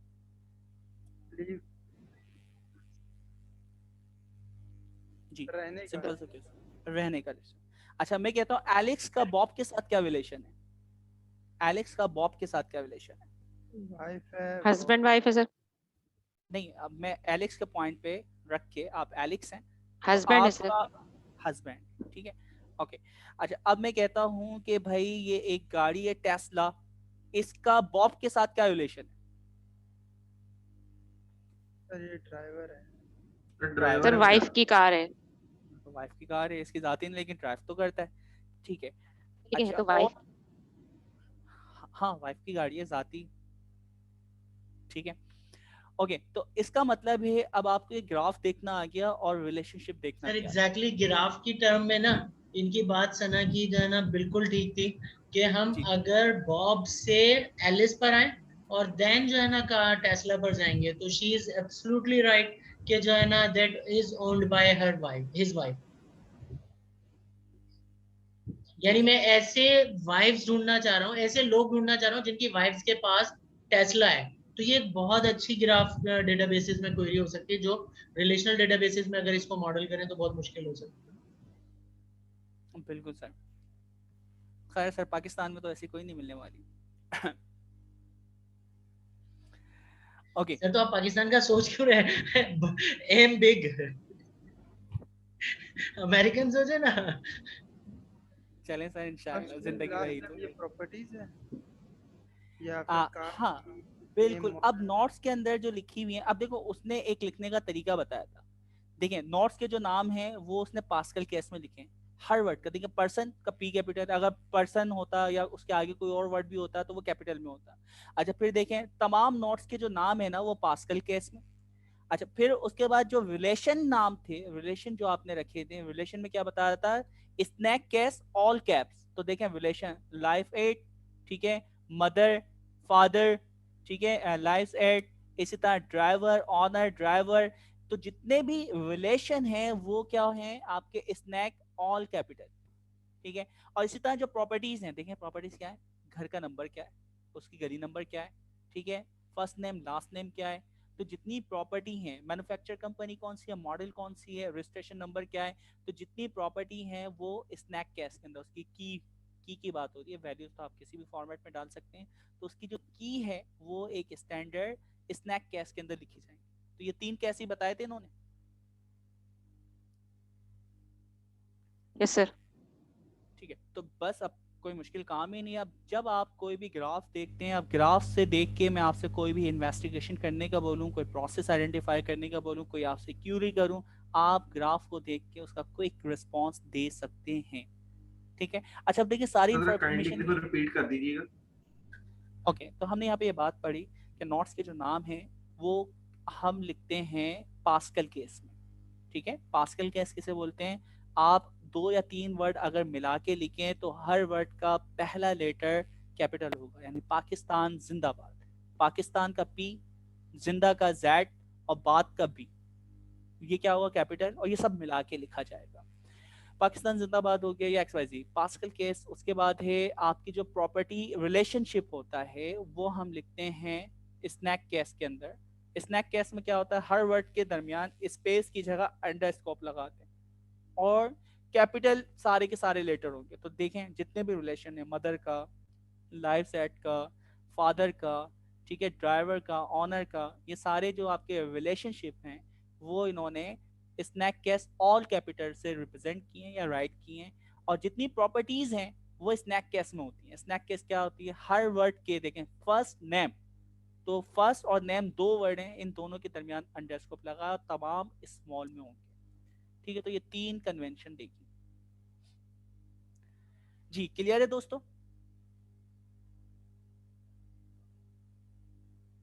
अच्छा, थोड़ा सा हम फास्ट चलते हैं क्योंकि टाइम हमारे पास कम बचा और आई थिंक अभी तक हम चैप्टर 1 पे ही हैं। अच्छा, यहाँ पे भाई जार्गन्स का एक वर्ड है। जार्गन किसी भी यानी टर्म्स के, किसी भी यानी पर्टिकुलर फील्ड के अपने स्पेसिफिक वर्ड होते हैं। ठीक है, यानी टेक्निकल, अगर मैं मशीन लर्निंग पे बात करता हूँ, अब मैं कहता हूँ आरओसी, ठीक है, मैं कहता हूँ एक्यूरेसी, मैं कहता हूँ प्रिसीशन। तो जो नॉन टेक्निकल बंदा है जिसने मशीन लर्निंग में कभी काम नहीं किया, उसको एक लफ्ज पल्ले नहीं पड़ा होगा। ठीक है, और अगर आप यानी मशीन लर्निंग से रेलेवेंट यानी होते, आपने उस पर काम किया हुआ होता है, ये सारे वर्ड आपको समझ आते हैं। तो जार्गन्स किसी भी पर्टिकुलर फील्ड के स्पेसिफिक टर्मिनोलॉजी होती है जो उसी फील्ड में इस्तेमाल की जाती है, उसी फील्ड के लोग समझ सकते हैं। तो इसी तरह ग्राफ डेटाबेसेस के भी अपने कुछ जार्गन्स हैं। तो वो जार्गन्स क्या हैं वो हम देखेंगे। फिर वही आपकी कि भाई आप जब इसको यानी क्लाउड वगैरह पे रखेंगे तो क्यूरी लेटेंसी होगी। लेटेंसी क्या है कि भाई कितनी आपकी दूरी है, तो वो किस तरह वो फाइंड करेगा, कितना उसको नोट्स के अंदर डीप डाई करना और उसके बाद वो चीज़ सर्च करके लाएगा। तो क्यूरी की लेटेंसी वगैरह भी यहाँ पे होगी, क्यूरी कितनी एक्सपेंसिव होगी। अच्छा जी, फिर हम देखते हैं climbing the graph linear curve. Okay, ये नॉर्मलाइज डेटा नहीं होता भाई, इसको नॉर्मलाइज नहीं कर सकते। उसके बाद हमारे पास क्या है, ओके हम मुख्तलिफ यानी इंटाइटीज वगैरह को यहाँ पे स्टोर करवा सकते हैं। सबसे पहले in graph database each node represent a single entity. Entity क्या थी भाई, कार एक इंटाइटी थी, ठीक है, इसी तरह बॉब एक इंटाइटी थी। तो जितनी आपकी नोट है वो एक इंटाइटी है, एक यानी पर्टिकुलर चीज़ है और उसकी फिर प्रॉपर्टी एट्रीब्यूट्स वगैरह होते हैं। तो आपकी सिंगल इंटाइटी होती है और हर इंटाइटी के दरमियान मुख्तलिफ नोट्स आपस में क्या होती है, ज्वाइन होती हैं, जिन्हें हम कहते हैं रिलेशनशिप। ठीक है, अच्छा आप मुख्तलिफ प्रोडक्ट्स वगैरह मुख्तलिफ यानी चीज़ों को स्टोर करवा सकते हैं ग्राफ डेटाबेसेस के अंदर। तो अभी थोड़ी देर बाद देखने वाले हैं क्या होता है। ERD डायग्राम का कुछ कॉन्सेप्ट ग्रेजुएशन में ये सब्जेक्ट भी आपको पढ़ाया जाता है, इंटाइटी रिलेशनशिप डायग्राम। हमने ये ऑनलाइन पढ़े, मतलब थोड़ा सा बता रहे हैं आप। ओके अच्छा देखें, इंटाइटी रिलेशनशिप डायग्राम क्या है। देखें डेवलपर्स जो है ना, अब मैं लाइक पाइथन में कोड करता हूँ, आप जावा पे करते हैं, कोई टाइप स्क्रिप्ट पे करता है, ठीक है, कोई नॉट जेएस पे करता है। हमारे पास इतने सारे डेवलपर इस क्लास में मौजूद हैं और वो मुख्तलिफ लैंग्वेजेस इस्तेमाल करते हैं। मैं सिंपल सा कहता हूँ यार हमें एक सॉफ्टवेयर बनाना है जिसके अंदर लॉगिन होगा, डेटाबेस के अंदर डेटा गिरेगा, वहाँ से आपके लॉगिन की वैलिडेशन परफॉर्म होगी और उसके बाद उसको प्रोफाइल पेज शो हो जाएगा। एक सिंपल सा एक प्रोसेस है। तो मैं अगर यानी इसका आर्किटेक्चर, इसका कोड लिखे जावा में अलग तरीके का सिंटैक्स है, पाइथन में अलग है, ठीक है, और टाइप स्क्रिप्ट में अलग है। तो आप अगर यानी उसको सिंटैक्स में बताते तो डेवलपर के लिए समझना बड़ा मुश्किल था। तो यहाँ पे इंटाइटी रिलेशनशिप डायग्राम हम बना के देते हैं। वो आपकी क्या होती है, एक प्रोटोटाइप उसको कह सकते हैं। तो उसको देख के, उस रिलेशनशिप डायग्राम को देख के कोई भी बंदा किसी भी प्रोग्रामिंग लैंग्वेज के अंदर उस डिजाइन को कन्वर्ट कर सकता है। तो उसे हम कहते हैं एंटाइटी रिलेशनशिप डायग्राम, ERD। ठीक है,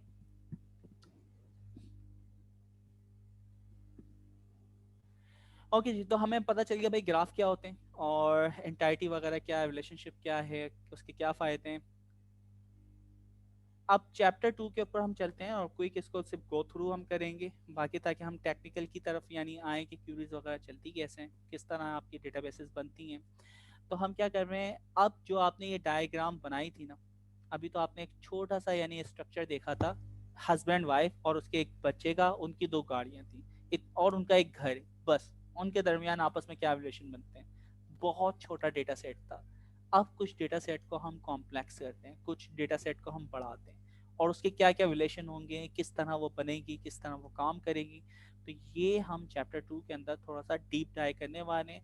तो रिच ग्राफ डेटा मॉडल क्या होते हैं, किस तरह बनाते हैं। अच्छा, अब देखें, इंसान जो मैं पहली यानी क्लास के स्टार्ट से कह रहा हूँ, इंसान जिस तरह चीज़ों को समझता है, उसको एनालाइज करता है, उसके ऊपर प्रोसेसिंग करता है, वही मॉडल जो है वो ग्राफ का है। न्यूरल नेटवर्क उसी तरह काम करता है। न्यूरल नेटवर्क में भी आपकी नोड्स होती हैं, ग्राफ्स होते हैं। अच्छा, तो हमारा जो दिमाग है जो कि वायर्ड करता है आपकी सोच को, किस तरह वो एसोसिएट, अब जैसे मैंने आपको देखें एक एग्जाम्पल दी थी यहाँ पे, कायदे आजम मोहम्मद अली जिन्ना, ठीक है। तो ये एक नाम सुनते ही सबसे पहले आपके जहन में कायदे आजम मोहम्मद अली जिन्ना की ये तस्वीर आती है जो नोट के ऊपर बनी हुई होती है। मेरे तो ये आती है, आपके पता नहीं कौन सी आती है। अच्छा, कायदे आजम मोहम्मद अली जिन्ना की तस्वीर आती है, फिर दूसरी इंफॉर्मेशन खुद ब खुद क्लिक होती है, वो कब पैदा हुए, कब मरे, ठीक है, उन्होंने क्या कंट्रीब्यूट किया, उनके सच्चे पक्के दोस्त कौन थे। तो इस तरह की ना वो ग्राफ क्या होता रहता है कि एक चीज पे क्लिक हुआ, दूसरी उससे रेलेवेंट जो ग्राफ्स होती हैं वो खुलती हैं, फिर हर एक पर्टिकुलर नोट्स पे जाता हूँ। मैं जाता हूँ सिर्फ एजुकेशन, तो अब एजुकेशन से रेलेवेंट जितनी इंफॉर्मेशन है ना वो आपके माइंड के अंदर एक्सप्लोर हो रही होती है। अच्छा, उसके अंदर इब्तदाई तालीम पे जाता हूँ, तो इब्तदाई तालीम कहाँ से, तो वो नोट्स कहीं ना कहीं जाके एंड हो रही है। ऐसा ही है। तो ये आपके पास क्या ग्राफ है। तो आप बचपन से जिस तरह चीज़ों को सीखते हैं, प्रोसेस करते हैं, याद रखते हैं, चीज़ों को बताते हैं, उसी तरह ग्राफ को मॉडल किया गया है। तो ग्राफ कोई नई चीज़ नहीं है, ये तो जब से आप पैदा हुए हैं, जब से ही ग्राफ को आप अपने माइंड के अंदर इस्तेमाल करते हुए आ रहे हैं, ठीक है। अच्छा, फिर हम चलते हैं भाई, ग्राफ्स के अंदर कुछ भी नहीं है, इसमें भी आपकी एडिट वैल्यू क्वेश्चन क्या कर रहे हैं हम। अच्छा देखें, quickly develop your graph data model based on neural understanding. तो हमारे पास जो भी यानी अंडरस्टैंडिंग होती है न्यूरल, तो न्यूरल क्या है, आपके दिमाग के न्यूरल नेटवर्क की बात हो रही है। तो आप जो भी चीज़ अंडरस्टैंड करते हैं न्यूरल नेटवर्क, और वो पूरा एक ग्राफ का नेटवर्क है, ठीक है। इस तरह विजुअलाइजेशन जो आपके पास चीज़ें होती हैं, अब जैसे कायदे आजम के यानी जो भी इंफॉर्मेशन ग्राफ एक्सप्लोर होती आ रही, तो आप चीज़ों को याद रखते हैं और विजुअलाइज कर रहे होते हैं। एक चीज आपने पढ़ी ना, कॉन्शियस आपका माइंड होता है, एक सब कॉन्शियस। जब आप कोई चीज लर्न कर रहे होते हैं तो कॉन्शियस माइंड यानी सारे आपके जो भी यानी लर्निंग के न्यूरॉन्स है वो एक्टिव होते हैं, वो चीजों को सीखते हैं। सीखते वक्त आपसे गलतियां ज्यादा होती हैं। अच्छा, फिर एक वक्त आता है लाइक आपने गाड़ी चलाना सीखी, तो आप कॉन्शियस माइंड से वो सीखते हैं। फिर क्या होता है, सब कॉन्शियस माइंड। तो सब कॉन्शियस माइंड क्या होता है, वो क्विक आपकी एक यानी ट्रेन हुआ मॉडल होता है। तो कोई भी आप जैसे आप गाड़ी चलाने जब सीखते हैं कितनी गलतियां करते हैं, रेस कब देनी, क्लच कब दबाना है, एक्सीलरेटर कब देना है, वो सारी चीजें आप याद रखते हैं और बहुत सोच सोच के करते हैं परफॉर्म, उसके अगेंस्ट क्या रिस्पॉन्स आ रहा है। जब आपको गाड़ी चलाना आ जाती है तो एक वक्त ऐसा आता है कि आप बात भी करते हुए जा रहे हैं, आप सोचते हुए भी जा रहे हैं, पता नहीं क्या क्या काम, और आप गाड़ी भी चला रहे होते हैं। तो वो आपका माइंड सबकॉन्शियस माइंड से उसको परफॉर्म कर रहा होता है। अच्छा, और बहुत सारी चीज़ें खैर यहाँ डिस्कस नहीं कर रहा कि आप चीज़ों को देख के पढ़ते हैं, यानी देखते हैं, देखते हुए पढ़ते हैं, और क्या होता है, तो सबकॉन्शियस माइंड बहुत सारी जगह पे इस्तेमाल होता है। फास्ट जो होता है सबकॉन्शियस होता है, और कोई चीज़ जब सबकॉन्शियस से नहीं होती तो वो कॉन्शियस माइंड के पास जाता है प्रोसेस होने के लिए। अच्छा, अब देखें आपकी जो ग्राफ है ना, आप ना कोई भी क्वेश्चन ग्राफ आपके सामने अगर हो, जैसे कि अभी आपसे मैंने यानी ग्राफ सामने रख के पूछा कि भाई इस यानी घर का मालिक कौन है, तो वो जवाब वहां से नहीं मिल रहा। मैं कहता हूँ टेस्ला जो गाड़ी थी उसका मालिक कौन था, तो आप बता सकते थे एलिसन, ठीक है। इसी तरह मैं BMW का मालिक पूछूं कौन था, आप बता सकते हैं। मैं कहता हूँ वो जो बच्चा था शॉर्लेट या जो भी था, उसके वालदा कौन है, आप फौरन बता सकते हैं। तो ग्राफ की मदद से चीज़ों को यानी क्विक क्वेश्चन आंसर करना बहुत आसान हो जाता है। तो ये बचपन से जो आप पढ़ते हुए आ रहे हैं वही चीज़ें।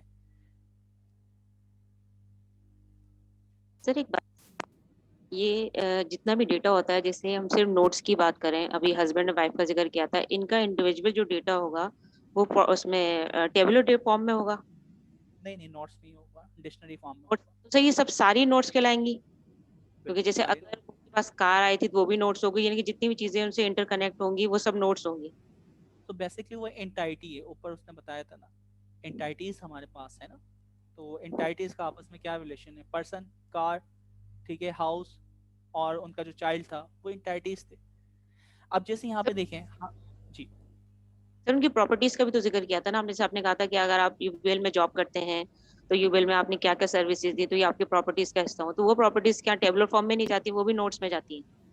जी जी, वो नोट्स में ही जाती है, नोट्स की प्रॉपर्टीज होती है और डिक्शनरी फॉर्म में सारा डेटा सेव हो रहा होता है। ओके। ठीक है। अच्छा अब देखें, यहाँ पे हम एक फ्रॉड डिटेक्शन या इस तरह का कुछ केस है तो उसको हम आइडेंटिफाई करने की कोशिश कर रहे हैं। ठीक है। अच्छा अब एक बंदा है, ये क्या करता है, इसने इंश्योरेंस कंपनी से इस कॉन्ट्रैक्ट किया है। ठीक है। अच्छा इसने क्या किया, एक गाड़ी भी इसने क्या करी है, ड्राइव करी या परचेज की है। अच्छा फिर इसके साथ क्या हो रहा है कि वो गाड़ी जब चलाता है तो वो एक्सीडेंट में इन्वॉल्व हो जाता है, उसके कुछ लोकेशंस हैं, तो ये एक कुछ रिलेशनशिप बताया जा रहा है। ठीक है। इस रिलेशन को देखते हुए कोई भी जो डोमेन एक्सपर्ट है जो कि ये चीजें बताता है, इन्वेस्टिगेशन जो ऑफिसर होता है वो क्या करता है, फॉर एग्जाम्पल आप यानी कोई दो बंदे हैं और कोई झूठ बोलता है तो वो किस तरह इन्वेस्टिगेट करते हैं। एक तो चीज ये है कि आप एक ही क्वेश्चन आप बार बार जब पूछते हैं तो अगर झूठ बोलने वाला शख्स होगा उसका हर दफा जो रिप्लाई होगा उस रिस्पॉन्स में कोई ना कोई चेंजिंग होगी। ठीक है, ये मस्ट है। अच्छा फिर क्या होता है, अब आप अगर इसमें एक्सपर्ट हो जाए तो वो बात एक अलग है, तो आपकी क्या होगी, उसके रिस्पॉन्स में उसके आंसर में चेंजिंग आती है। तो ये एक इंडिकेटर है कि मैंने एक ही सवाल को मुख्तलिफ तरीकों से बार बार पूछा, बार बार इवेंट पे, मुख्तलिफ इवेंट्स पे, तो आपका रिप्लाई चेंज होता है, तो इसका मतलब है आप झूठ बोल रहे हैं। अच्छा तो इन्वेस्टिगेशन में कर रहा हूँ, फिर क्या है, कोई बंदा कहता है कि यार ये लाइक मेरा दोस्त है या एक्स वाई जी है, ठीक है, हम इतने सालों से साथ काम कर रहे हैं, तो अब मैं अगर उससे दोनों से पूछूंगा कहाँ पे काम करते थे, कहाँ पे आप लोग मिले थे, आपकी वालदा का, उनके वालदा का नाम क्या है, वालिद का नाम क्या है, तो दोनों से मैं सेम क्वेश्चन पूछता हूँ, दोनों से रेलेवेंट, तो अगर वो झूठ बोल रहे होंगे तो वो पता चल जाएगा। तो ये क्या है, रिलेशनशिप, एक यानी पैटर्न मेरे माइंड में बना हुआ है और आपके माइंड में मुख्तलिफ पैटर्न हो सकते हैं किसी भी चीज़ को आइडेंटिफाई करने के लिए। उस पैटर्न के तहत मैं चीज़ों को एनालाइज करता हूँ, क्वेश्चंस करता हूँ, और फिर मैं देख के क्विक बता सकता हूँ कि जो मेरा मॉडल ट्रेन हुआ है, ठीक है, जो मेरा एक्सपीरियंस उसकी बेस पे बता सकता हूँ कि ये बंदा झूठ बोल रहा है या सच बोल रहा है। तो यहाँ पे इंश्योरेंस कंपनी से यानी एक बंदा है, एक पर्सन है जो कि इंश्योरेंस कंपनी से कॉन्ट्रैक्ट करता है, कार लेता है, कार का इंश्योरेंस कंपनी के साथ भी यानी रिलेशन होता है, ये कार को ड्राइव भी करता है। अच्छा ये किसी जगह पे उसका एक्सीडेंट होता है तो कार जो है वो एक्सीडेंट में इन्वॉल्व हुई हुई है। अच्छा ये जो पर्सन है, पर्सन की मुख्तलिफ यानी क्या है, लोकेशन पे वो जाता है, वो जॉब भी हो सकती है, उसकी रहने की जगह भी हो सकती है, तो मुख्तलिफ जगह है। ठीक है। और ये किस जगह पे आते हुए ये गाड़ी चला रहा था तो उसका एक्सीडेंट हुआ, तो कोई विटनेस वगैरह भी यहाँ पे होंगे। ठीक है, तो ये मुख्तलिफ चीज़ें आपके पास हो सकती हैं।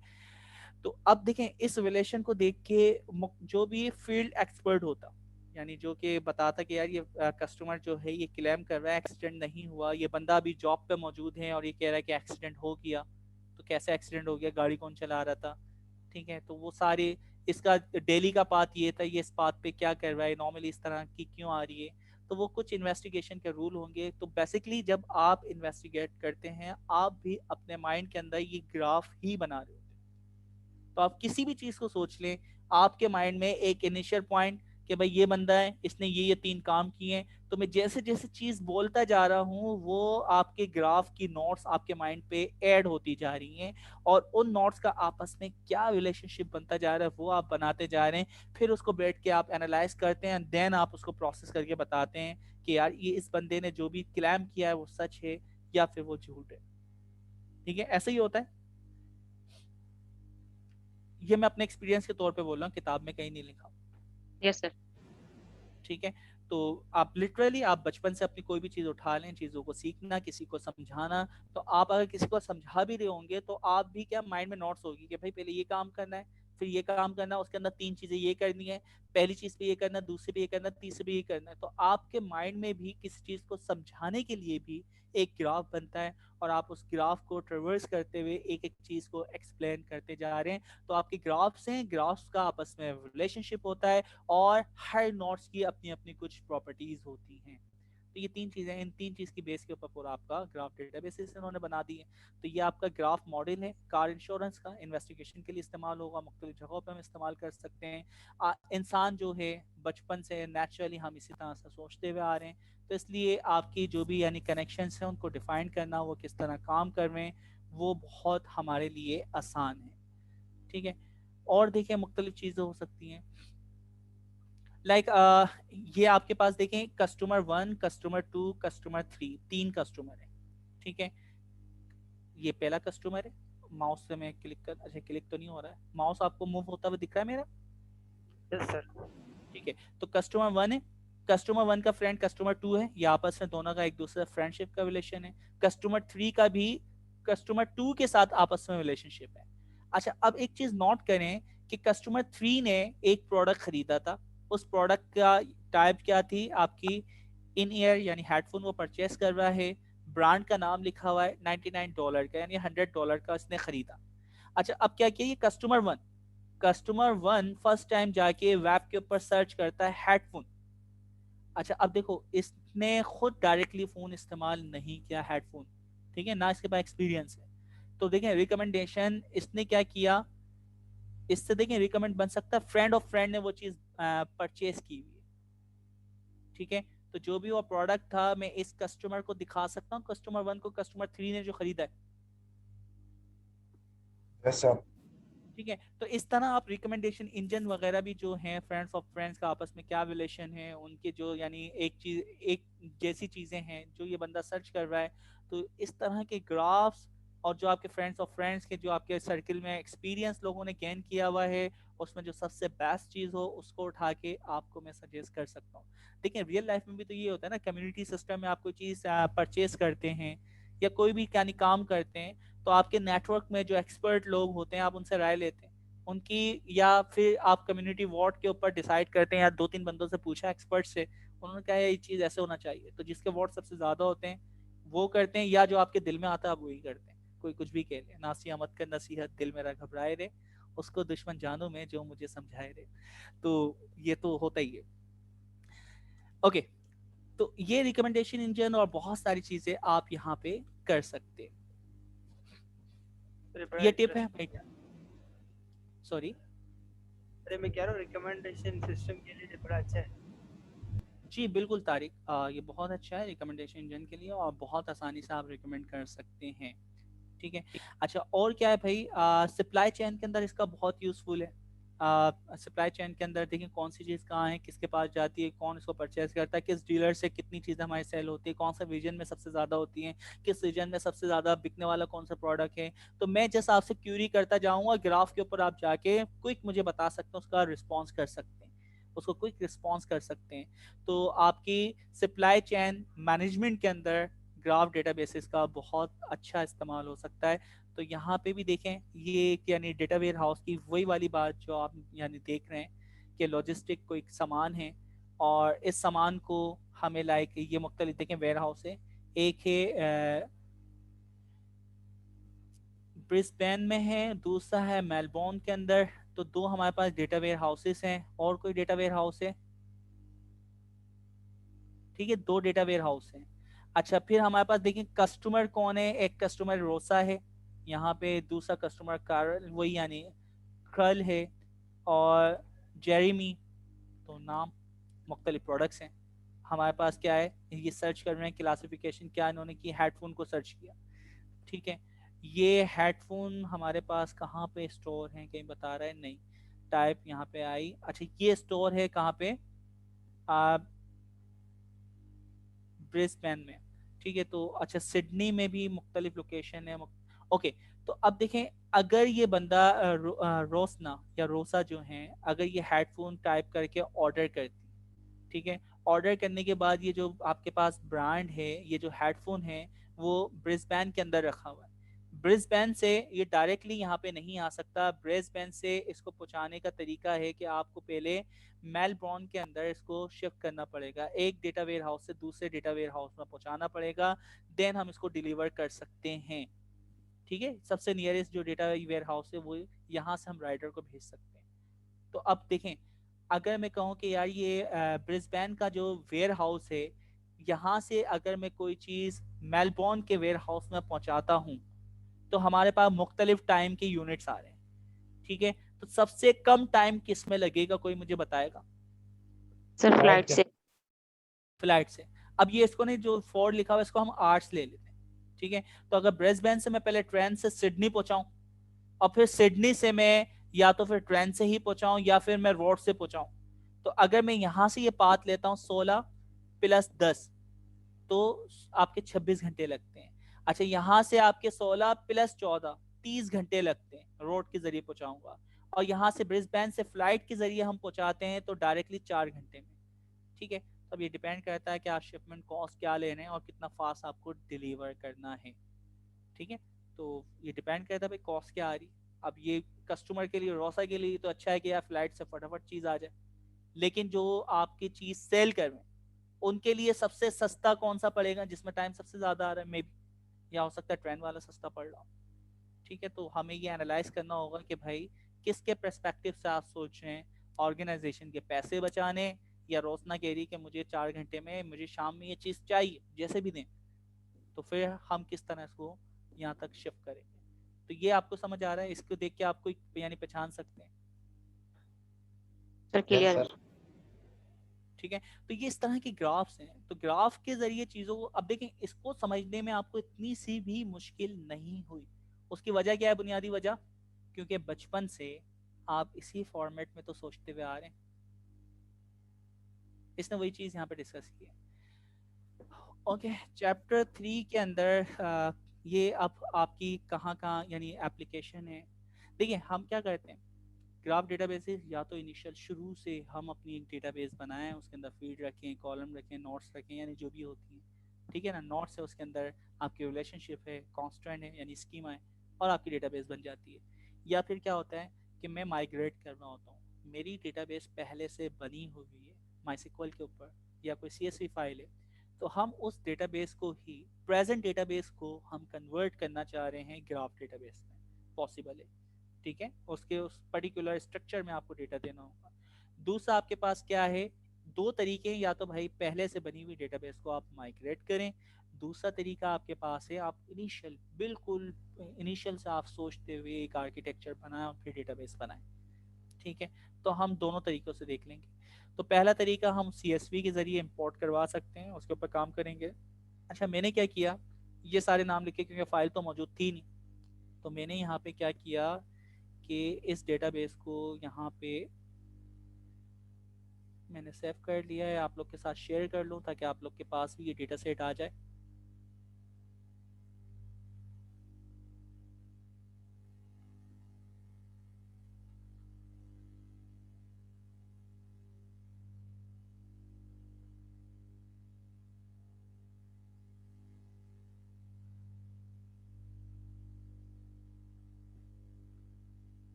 ठीक है, ये CSV फाइल आपके पास मौजूद है, तो जो यानी प्रोसेस मैं करूँ आप भी वो प्रोसेस कर सकते हैं।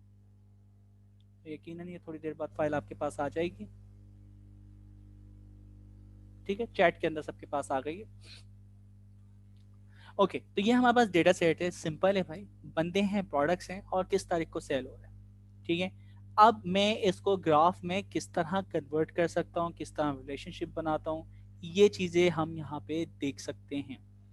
ठीक है, तो वो कैसे बनाएंगे, रिलेशनशिप कैसे डिफाइन करेंगे, वो थोड़ा सा यहाँ पे आपको ये काम करना बताएगा। हम क्या करेंगे भाई, इस डेटा सेट को उठा के इसको किस तरह ग्राफ में कन्वर्ट करेंगे, किस तरह काम करेंगे। अच्छा, ग्राफ में थोड़ी सी चेंजिंग आ रही है तो उसकी देखते हैं कि क्या वजह है। देखिए, ये हमारे पास पहला तरीका है। देखिए, दो तरीके हैं हमारे पास। पहला तरीका है कि आप जाके सैंडबॉक्स के अंदर कोड चला सकते हैं। दूसरा तरीका है आप अपनी लोकल मशीन के अंदर Neo4j को इंस्टॉल कर सकते हैं। तो इस वक्त मैंने अपनी मशीन के अंदर Neo4j को इंस्टॉल किया हुआ है। ठीक है, कैसे चलेगा मैं ज़रा इसको आपको चला के भी दिखा दूँ। अच्छा, यहाँ पे ये आपकी एक फ़ाइल डाउनलोड हुई है। इसको एग्जीक्यूट करने के लिए, यानी अभी ये डायरेक्टली एग्जीक्यूट नहीं होती, मैं अभी डबल क्लिक कर रहा हूँ, तो आप इसको एग्जीक्यूटेबल बनाने के लिए लिनक्स के अंदर कमांड चलाते हैं cmod space x plus space इस फाइल का नाम और एक्सटेंशन, तो ये एग्जीक्यूटेबल हो जाएगी। जैसे ही ये एग्जीक्यूटेबल होगी तो ये थोड़ी देर बाद डबल क्लिक करेंगे तो ये आपके पास ओपन हो जाएगी, और ये आपको ट्रायल वर्जन की की प्रोवाइड करता है। वो की आप डाल के अपने सॉफ्टवेयर को एक्टिव कर सकते हैं। ठीक है, अच्छा अब ये इस तरह आता है, मैं सारी चीज़ें डिलीट कर देता हूँ। ये आपके सामने इस तरह का एक प्रोजेक्ट खुला। तो आप क्या करेंगे, एक नया प्रोजेक्ट बनाएंगे। प्रोजेक्ट का नाम कुछ भी रखते हैं, ये सारी चीज़ें आपको आती हैं। अच्छा, वो जो फाइल है ना वो पर्टिकुलर लोकेशन पे होना चाहिए, ये लोकेशन है। तो आपकी वो जो फाइल है, मैं यहाँ से आता हूँ, यहाँ पे आपने वो वाली फाइल जो है कॉपी करके पेस्ट कर दे। ठीक है, तो ये लोकेशन यहाँ पे कैसे आई थी, इस सॉफ्टवेयर के ऊपर यहाँ पे मैंने रिवेल फाइल इन मैनेजर इस पर क्लिक किया तो यहाँ पे देखिए लोड हो गया। तो सबसे इम्पोर्टेंट, जो भी प्रोजेक्ट के अंदर आप फाइलें इस्तेमाल करने वाले हैं, इस पर्टिकुलर लोकेशन के ऊपर आप प्लेस करवा देंगे। ठीक है, जब आपने प्लेस करवा दी उसके बाद ये आपकी डेटाबेस है। ठीक है, डेटाबेस में आप जाएं, एक नई डेटाबेस आप क्रिएट कर सकते हैं।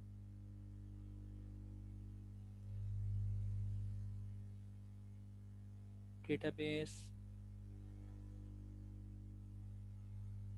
ओके, ये प्रोजेक्ट है। प्रोजेक्ट के अंदर हम यहाँ पे आए और यहाँ पे ये ऐड प्रोजेक्ट के अंदर है लोकल डेटाबेस। ठीक है, डेटाबेस का नाम जो भी आप रखना चाह रहे हैं, पासवर्ड। ठीक है, ये क्रिएट आप कर रहे हैं पहले तो डेटाबेस प्रोजेक्ट की। इसके अंदर मैं उसको इंपोर्ट करवाऊंगा ग्राफ को।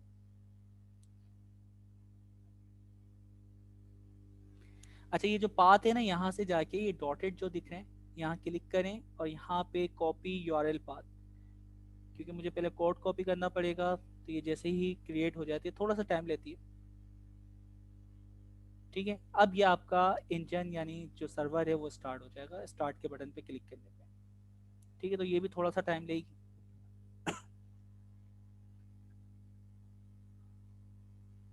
जैसे ये ग्रीन हो जाएगा स्टार्टिंग वाला, तो आप इस काबिल होंगे कि आप अपना कोड, अपनी क्यूरीज इस पे चला सकते हैं।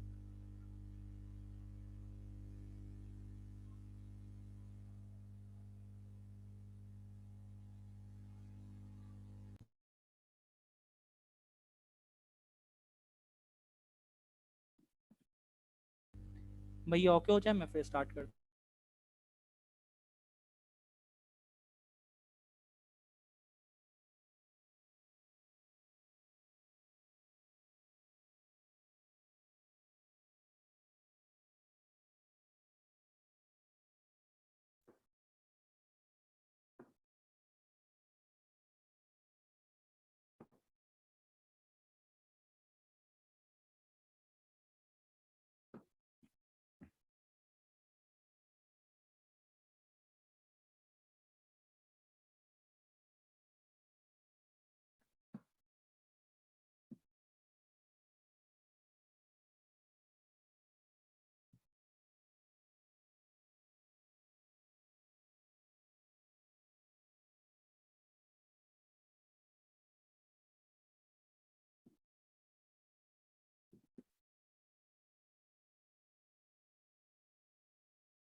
सर आपकी वॉइस मुझे नहीं आ रही है, सबको नहीं आ रही।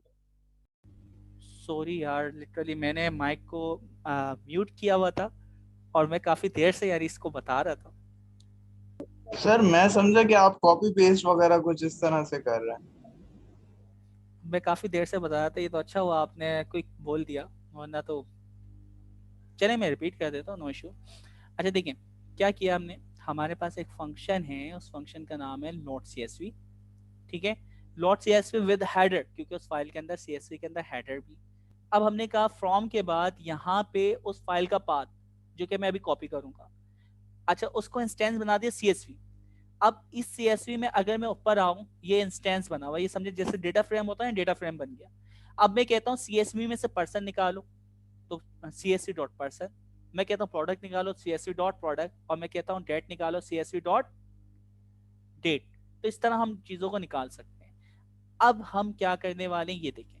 अब मैं डेटाबेस बना रहा हूँ, ग्राफ डेटाबेस कैसे बनेगी। सबसे पहले हमने कहा राउंड ब्रैकेट के अंदर हम इंटाइटी बताते हैं। ठीक है, इंटाइटीज जो कि आपकी क्या होगी, नोट्स होती है, ऐसा ही है ना। तो हम पहले इंटाइटीज बता रहे हैं। इंटाइटीज क्या है कि भाई P एक वेरिएबल है और P जो है ये पर्सन की एक इंटाइटी बनाएगा। अच्छा क्योंकि P है तो बाद में जाके आप P के मुख्तलिफ एट्रीब्यूट्स वगैरह बना सकते हैं ना, name, father name, contact number. तो P आपके पास एक वेरिएबल है जो कि पर्सन का इंस्टेंस बनाएगा, और पर्सन के इंस्टेंस के अंदर की आपके पास होगी नेम, और नेम के अंदर CSV डॉट पर्सन से उठा के वो वैल्यू उठाएगी। तो आपका एक बन गई इंटाइटी पहली नोट। इस नोट का रिलेशन हम बना रहे हैं, तो रिलेशन बनाने के लिए माइनस का साइन और स्क्वायर ब्रैकेट आता है। ठीक है, स्क्वायर ब्रैकेट के अंदर देखिए हम क्या लिख रहे हैं, बी का एक वेरिएबल है, रिलेशनशिप का भी एक हमने क्या कर दिया, वेरिएबल बना दिया। ठीक है, बायस के नाम से आपने क्या बता रहे हैं, उसके रिलेशनशिप की हम टाइप बता रहे हैं कैपिटल उसमें।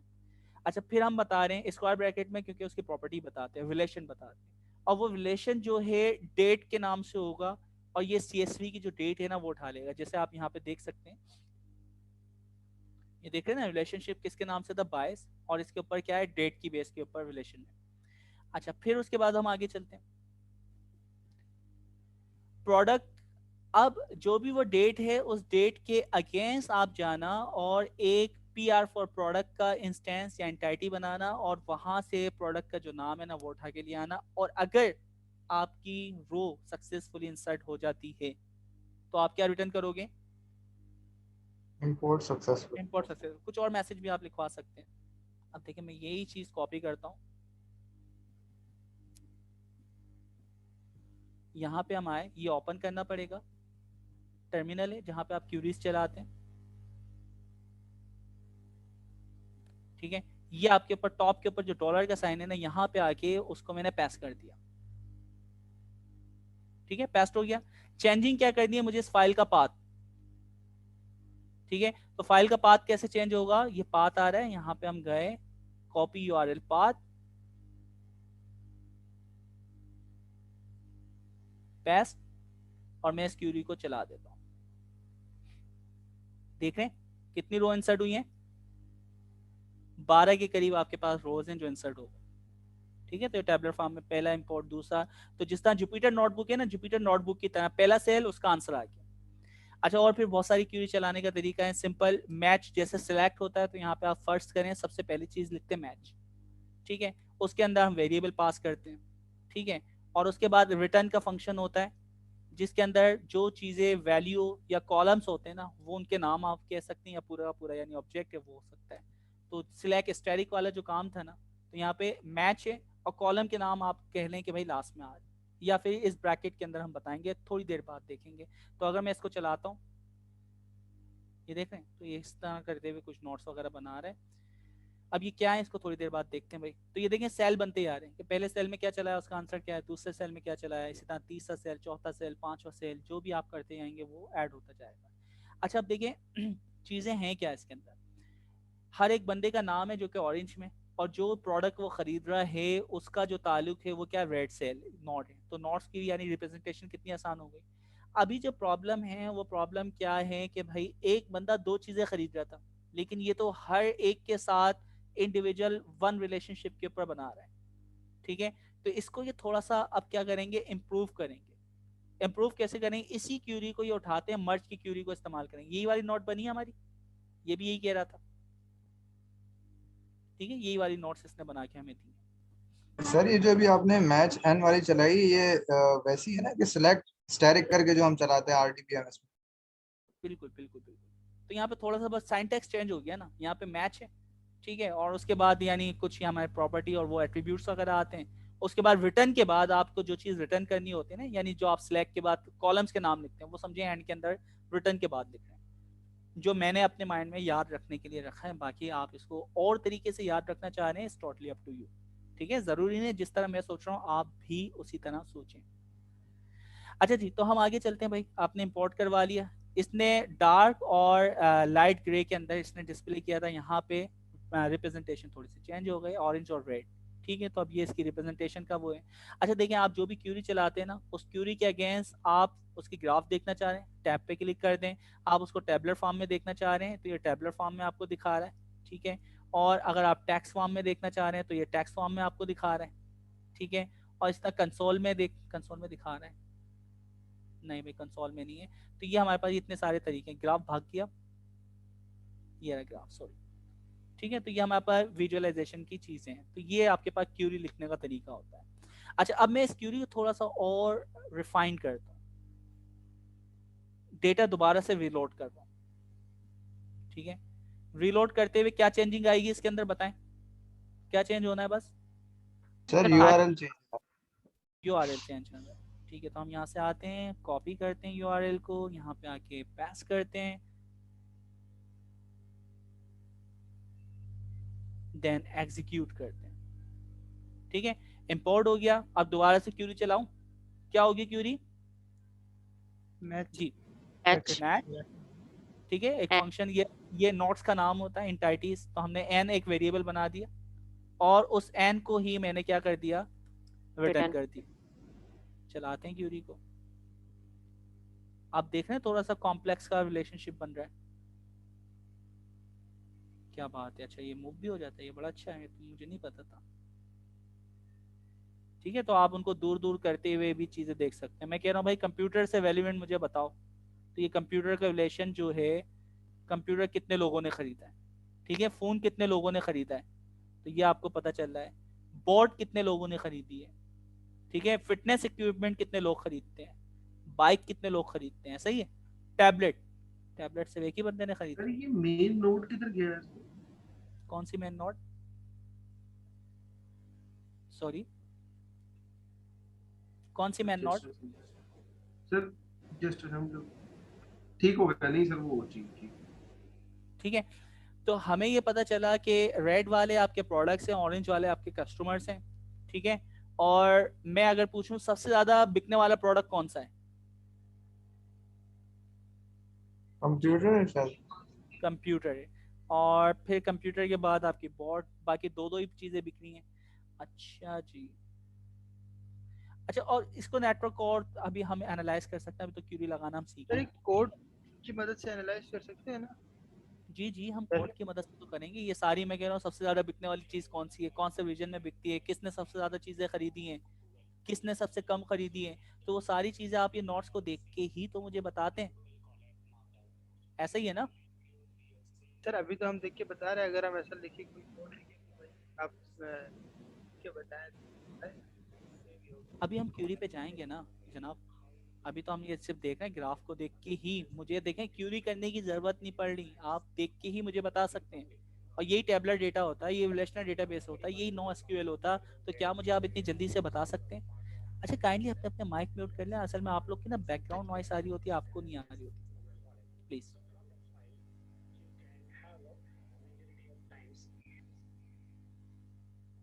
ठीक है, ओके, अब आगे हम मूव होते हैं, ये तो हम डिस्प्ले हमने करवा लिया, अब आगे हम चलते हैं भाई क्या चीज़ें, तो ये इसने क्या किया, उसको थोड़ा सा इम्प्रूव कर दिया। मर्ज का एक फंक्शन है, मर्ज क्या करता है कि वो चीज़ अगर पहले से मौजूद है तो उसमें मॉडिफिकेशन करता है उनके रिलेशन वगैरह में, और अगर पहले से चीज़ मौजूद नहीं है तो उसको क्या कर देता है, एक नई नोड बना के ऐड कर देता है, ठीक है, ठीक है, तो यही बात यहाँ पे ये बता रहे हैं, इसको आप देख लेंगे तो दो तीन और बातें देख रहे हैं।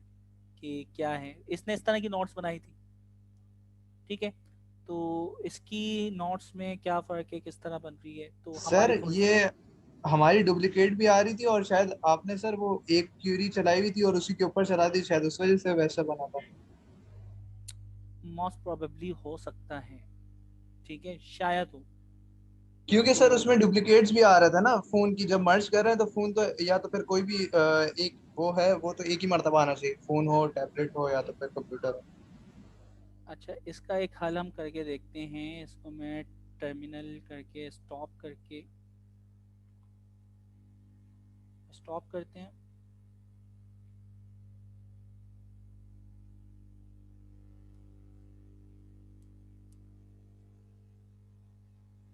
स्टॉप करके डिलीट करके आप चला रहे हैं, ठीक है, दोबारा से इंपोर्ट करके देख लेंगे। तो इसमें थोड़ा सा क्योंकि टाइम ज़्यादा लग रहा है तो दोबारा बनाना, दोबारा वो चलाना, इसी के अंदर हमारा टाइम गुजर जाएगा। तो इसको हम थोड़ा सा आगे मूव करते हैं। तो ये यूनिक वाली शो करवाना कोई इतना मुश्किल तरीन काम नहीं होगा, ठीक है। तो अभी डबल शो हो रही है तो इसको आप यूनिक करवा सकते हैं। वो कैसे करेंगे, अब देखें रिलेशनशिप भी आ रहा है, इसने फ़ोन बाय किया, इसने फ़ोन बाय किया है, ठीक है, इनका आपस में कोई रिलेशनशिप, फ्रेंड की रिलेशनशिप कहीं भी नहीं है, ऐसा ही है। तो यहाँ पे बाय और बस बाय की ही रिलेशनशिप है, इसके अलावा कोई रिलेशनशिप है नहीं, नो सर।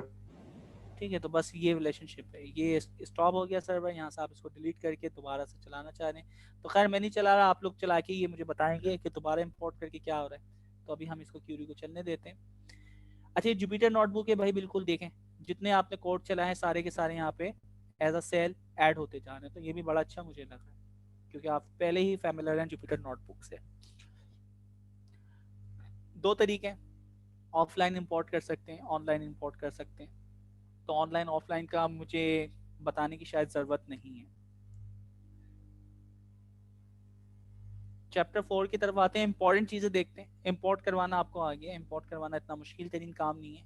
अब हमारे पास कुछ तरीके, ठीक है, वो तरीके क्या हैं देखें। हमारे पास क्या है, मैच, सबसे पहले देखें कॉन्सेप्ट समझना है। मैच और रिटर्न, ये दो कीवर्ड तो फर्ज है, ठीक है। मैच के बाद अपनी आप कंडीशन वगैरह डिफाइन करते हैं और उस कंडीशन के अगेंस्ट जो डेटा डिस्प्ले करवाना है वो एंड के अंदर आप बताते हैं, ठीक है। वहां पे आपका सिलेक्ट होता था, यहाँ पे मैच है, ठीक है। सिलेक्ट के बाद कॉलम के नाम आते थे, यहाँ रिटर्न के बाद आप समझें जो चीजें रिटर्न करवानी है वो आ रही, ठीक है। अच्छा, राउंड ब्रैकेट है सबसे पहले।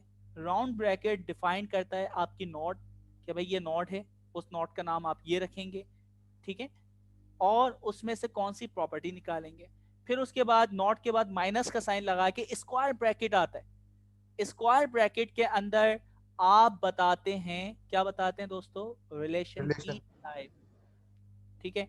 अच्छा, फिर उसके बाद क्या होता है, आप क्या चीज उस बंदे का, क्योंकि आप पर्सन की में भी डिटेल शो कर रहे हो सकता है आप दूसरी यानी कोई प्रोडक्ट की डिटेल शो कर रहे हो, तो वो यहाँ पे आप बता सकते हैं, ठीक है। तो अब जैसे मैं इस क्यूरी को यहाँ पे हमने चलाना सीखा, सर्वर बंद हो गया या दोबारा ऑन हो गया है, मैं इस पे भी क्यूरी चला सकता हूँ, या हमारे पास ऑनलाइन सैंडबॉक्स है भाई, सैंडबॉक्स पे आ जाते हैं जहाँ पे क्यूरी हम ज़्यादा चला सकते हैं। कौन सा सैंडबॉक्स है, चलें इसे सैंडबॉक्स को मिले। सैंडबॉक्स भाई बहुत आसानी से बना है, इसमें कोई मुश्किल काम नहीं था। इसको मैं आपको बना के भी दिखा दूँ। आपने जाना है सबसे पहले सैंडबॉक्स पे नहीं, इस वेबसाइट का नाम क्या है, Neo4j, ठीक है। Neo4j पे आपने साइन अप करना है। साइन अप करने के बाद आप होम पेज पे आ जाएंगे, ठीक है। तो ये होम पेज पे आने के बाद क्रिएट प्रोजेक्ट करना है। क्रिएट प्रोजेक्ट करते हैं। क्रिएट प्रोजेक्ट करने के बाद फौरन आपके सामने जो पहले से डेटाबेसेस बनी हुई है ना, क्योंकि हमें तो इस्तेमाल करनी है ना, सारी डेटाबेस बनानी नहीं है, तो यहाँ पे ओपन स्ट्रीट मैप ये डेटाबेस GraphQL का पहले से इन्होंने बना के रखा है। ट्विटर की API है, आपको अपनी ब्लैंक जैसे CSV अपलोड करके करनी है तो आप वो कर सकते हैं। यहाँ पे crime investigation, IT management, resource management से रेलेवेंट है। तो मुख्तलिफ डेटाबेसेस बनी हुई हैं, ठीक है, तो आप उनके ऊपर भी काम कर सकते हैं। तो मैंने यहाँ पे एक मूवी वाली आ रही थी उसको लिया, तो मूवी का यहाँ पे नाम नहीं आ रहा, मूवी कुछ आ रहा है, ये आ रही है ना, सर टॉप पर है, बिगनर में, इससे ऊपर, यहाँ इससे नीचे, या तो मैंने बना ली है इस वजह से वो सैंडबॉक्स दोबारा नहीं दिखा रहा। हाँ बिल्कुल, मेरे साथ भी यही था कि एक दफा एक आपने डिप्लॉय कर लिया तो वो दोबारा नहीं आ रहा था सैंडबॉक्स। बिल्कुल, आप सही, उसको डिलीट कर सकते हैं। सही। तो यहाँ पे मेरे पास बनी हुई है तो हम इसको यहीं से देख लेते हैं ना। आपने उस पर क्लिक करना है, आपके सैंडबॉक्स बन जाएगा। ठीक है, तो सैंडबॉक्स जैसे ही बनेगा, देखिए मैंने 2 सैंडबॉक्स बनाए, यानी 2 डेटाबेस, एक मूवी की डेटाबेस है और एक कॉन्टैक्ट ट्रैकिंग। ठीक है, तो आपस में किसका क्या कॉन्टैक्ट है वो आप ट्रेस कर सकते हैं। और दूसरा क्या है, मूवी। तो मैं कॉन्टैक्ट वाले को ले लेता हूँ इसमें, क्योंकि आपके पर्सन वगैरह मौजूद हैं। नाम देखिए सैम नहीं होंगे तो बहुत सारी चीजें हैं जो हमें यहाँ पे करना पड़ेगी। थोड़ी देर में ये एक्टिव हो जाएगा, हम इतने क्यूरी को देख लेते हैं। क्यूरी हम फास्ट ट्रैक में देखते हैं भाई। देखिए इसमें हुआ क्या है, हमने कहा कि भाई एक नोड बनानी, उस नोड में जाओ, पर्सन जितने भी आपने उसको कॉलन के बाद एक वेरिएबल का नाम, ये आपका ऑब्जेक्ट का नाम है, नोड्स का नाम है जो आपने वहाँ पे सेव करवाई है पर्सन। क्योंकि देखिए आप जब क्रिएट कर रहे थे वहाँ पे पहले से क्रिएट हुई है। ठीक है, उसके अंदर एक प्रॉपर्टी है एलेक्स, तो ये वियर की कंडीशन हो गई, where name is equal to Alex. तो एलेक्स की जो नोड है ना वो उठा के लाओ। अच्छा, वो उठाने के बाद उसकी प्रॉपर्टी देखना। प्रॉपर्टी क्या होना चाहिए, उसका फ्रेंड्स के साथ, फ्रेंड ऑफ, वो किस किस का फ्रेंड ऑफ है। रिलेशनशिप बहुत सारी है ना, बाय की भी हो सकती है, ड्राइविंग की भी हो सकती है। तो मैंने कहा कि रिलेशनशिप आप देखना कि क्या होना चाहिए, उसकी फ्रेंड ऑफ की होना चाहिए। और उसके अगेंस्ट जो भी पर्सन की नोट्स है ना वो सारी की सारी उठा के रिटर्न करो। ठीक है, तो इस तरह की कुछ आपके पास एक क्यूरी बन रही है। ये आपके पास देखिए ऑनलाइन आ गई डेटाबेस सैंडबॉक्स के अंदर। इसको भी मैं नहीं, है ब्राउज़र में हम आते हैं, ये ब्राउज़र आ गया और यहाँ पे आपकी डेटाबेसेस आ गई। और डेटाबेसेस को इस्तेमाल करना बड़ा ही आसान है। ठीक है, मैंने सिंपल कहा मैच, ठीक है, एन, और एन के बाद क्या था, रिटर्न रिटर्न एन। एन। अच्छा, अभी ये सारा का सारा डेटा मुझे शायद रिटर्न कर देगा। देखते हैं क्या रिटर्न करता है, एक क्यूरी चला के देखते हैं। बड़ा ही कॉम्प्लेक्स किस्म का डेटा शायद मुझे रिटर्न करेगा, क्योंकि मैंने सारा डेटा मांग लिया, मैंने लिमिट वगैरह सर लगाई नहीं। सैंडबॉक्स में इन्होंने ये बहुत अच्छा रखा हुआ है कि हर डेटाबेस की ना गाइड मौजूद है, क्योंकि क्वेरीज की कि उसमें आप किस तरह से एक्सप्लोर कर सकते हैं। जी सर बिल्कुल, ये आपके नोट्स के नाम है और यहाँ पे आपकी उनकी रिलेशनशिप की टाइप्स हैं और उनकी एट्रीब्यूट्स जो उनकी वैल्यूज हैं, नेम, फादर नेम, लोकेशन, बस यही चीज, 3 चीजें तो होती हैं, 3 चीजें इसने रिटर्न कर दी। ठीक है, अच्छा अब मैं कहता हूँ भाई इतने सारे नाम है ना, मैं टेबल में भी डेटा देख सकता हूँ, मैं टैक्स में भी देख सकता हूँ। टैक्स वाला आसान है, इससे आप बहुत आसानी से समझ सकते हैं। अब मैं कहता हूँ कि भाई बहुत सारा डेटा है, मुझे सिर्फ जो लेंटियन ग्रिल हैं इनका डेटा चाहिए। तो अब देखें मैच, यहाँ पे आपकी नोट, हमने कहा कि भाई नोट बहुत सारी हैं, हमने कहा पर्सन की जो नोट्स है ना उसमें जाओ। उस पर्सन की नोट में जाने के बाद नेम की एट्रीब्यूट है, नेम के एट्रीब्यूट में जाओ और ये वैल्यू मैंने पास कर दी, इसके बराबर होना चाहिए। तो जो भी आपकी रिटर्न हुई है, हमने कहा रिटर्न, अच्छा मैंने इसको ना एक वेरिएबल में स्टोर करवा दिया, वेरिएबल का नाम रख दिया पी फॉर पर्सन। ठीक है, तो उस वेरिएबल को मैंने यहाँ पे रिटर्न करवा दिया।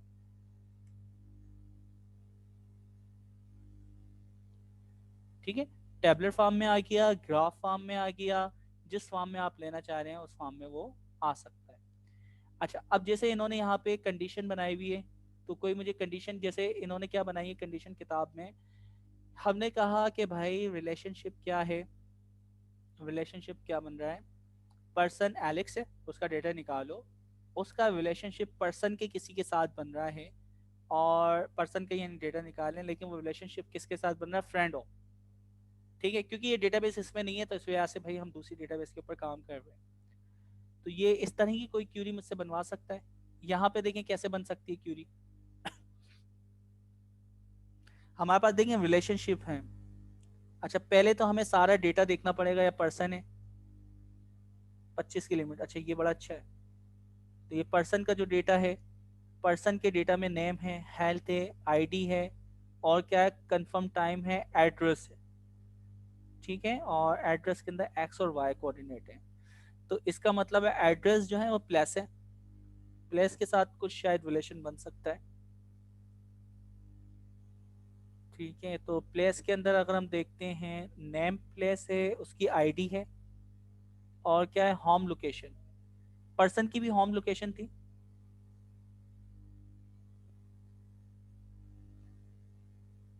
एड्रेस लोकेशन, तो दो लोकेशन है, इनको किस तरह ट्रेस कर पाएंगे? सर इसको इस तरह से मेरे ख्याल में देखें कि अगर हम ना, कि ये बेसिकली एक कॉन्टेक्ट ट्रेसिंग डेटाबेस है, जिसमें जो है, अगर मैं सही समझ रहा हूँ, ये वही है ना। तो एक बंदा जो है ना, ये शायद कोविड के उसको देखते हुए जो है ना बनाया गया था, कि एक बंदे का किस किस से इन कांटेक्ट हुआ है, वो किन किन प्लेसेस को उसने विजिट किया था। तो पर्सन का प्लेस के साथ विजिट का रिलेशनशिप है, प्लेस का पर्सन के साथ, सॉरी, पर्सन का पर्सन के साथ रिलेशनशिप है, कि उसने उसे विजिट किया था। तो आप इस तरह से देख सकते हैं कि एक जो है बंदे ने कितने लोगों को विजिट किया, यानी लैंडी ग्रीर ग्रीर नाम है, तो इसने किस किस को विजिट किया, आप इस तरह से देख सकते हैं। सही। अच्छा, एक चीज सर बड़ी इसकी प्यारी लगी है कि आप देखें, जस्ट क्लिक करते जा रहे हैं और उसके मेरी अगेंस्ट आप बनती जा रही है, बिल्कुल क्यूरी खुद ब खुद बनती जा रही है। और उसके बाद फिर आप यानी पर्टिकुलर एक बंदे की, जैसे अब डेटा, जैसे इसने क्या कहा कि जो विजिट हैं और विजिट के अगेंस्ट उसका पूरा, यानी आप यानी मुझे एक यानी रिटर्न कर दो। तो मैं कह रहा हूँ उनके प्लेस के नाम आप रिटर्न कर दो, वो आप ले सकते हैं आर से। जैसे आर के अंदर क्या क्या है, आर के अंदर ड्यूरेशन वगैरह इस तरह सर। की आर चीजें। तो रिलेशनशिप है ना, इसमें आप प्लेसेस भी वेरी ले गुड। लें, पी इक्वल्स टू प्लेसेस ले लिया ना आपने, जैसे यानी किसी भी चीज का विजिट से रिलेशनशिप बन रहा है ना, आपने वो सारी ले ली। अब विजिट जो है रिलेशनशिप पर्सन और प्लेस को कनेक्ट कर रहा है, तो इसलिए आपको पी और प्लेस दोनों मिल गए। अब आप इसका ग्राफ देखेंगे ना, तो पर्सन भी मिल रहा है आपको और प्लेस भी मिल रही है, बिल्कुल ऐसा ही है। और पर्सन का पर्सन से भी मिल रहा होगा। नहीं सर, सिर्फ विजिट का ही ओके, नहीं मिल रहा। पर्सन प्लेस के थ्रू, जैसे जैसे लेंडी ग्रे ने जो है ना बेसिकली एक प्लेस विजिट की थी, तो दूसरे ने भी उसको की। तो आप इस तरह से ट्रेस कर सकते हैं कि कौन इन कांटेक्ट बेसिकली उस प्लेस के थ्रू आए। जी बिल्कुल। अब जैसे हम देख सकते हैं, प्लेस NR28 प्लेस 90 जो है, ये दो बंदों ने विजिट किए। एक है लेंसी मेल्टॉन, और दूसरे जो हैं हैजल किरबे, जो भी उनकी प्रोनाउंसिएशन है। तो ये आपके पास यानी रिलेशनशिप बन रहा है।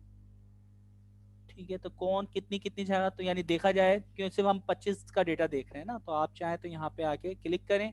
मैं चाहूँ तो सारा का सारा डेटा सेट देख सकता हूँ, लिमिट हटा दूँ तो लिमिट में कर दे तो यहाँ पे 50।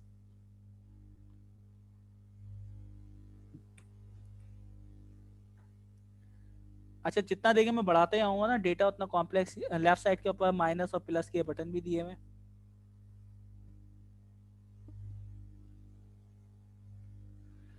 तो ये ग्राफ्स वगैरह, अब आपकी क्यूरी बहुत आसानी से बन रही है, और क्यूरी बहुत ही आसान है भाई, कोई इतना मुश्किल तरीन काम आपको करना ही नहीं पड़ना।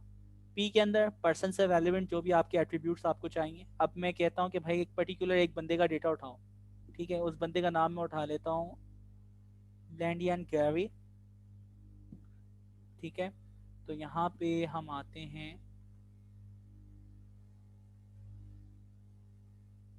पर्सन ही है, पर्सन का क्या है, नेम।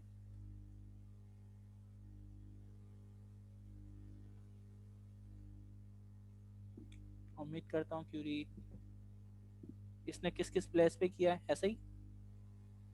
तो लैंडियन ग्रीन ने किस किस प्लेस के ऊपर विजिट किया है, वो सारी चीजें आप, ठीक है। तो इस तरह करते हुए आपका ग्राफ एक कॉम्प्लेक्स आप बना सकते हैं। अच्छा, अब ये आप यहाँ पे देखें क्यूरी खुद बन जाती है, तो ये एक बड़ा अच्छा वो है, ठीक है, और उसमें आप मामूली सी चेंजिंग करते हुए काम कर सकते हैं। अब सवाल ये है कि हम क्यूरी को समझें कौन सी चीज़ कहाँ पे आती है।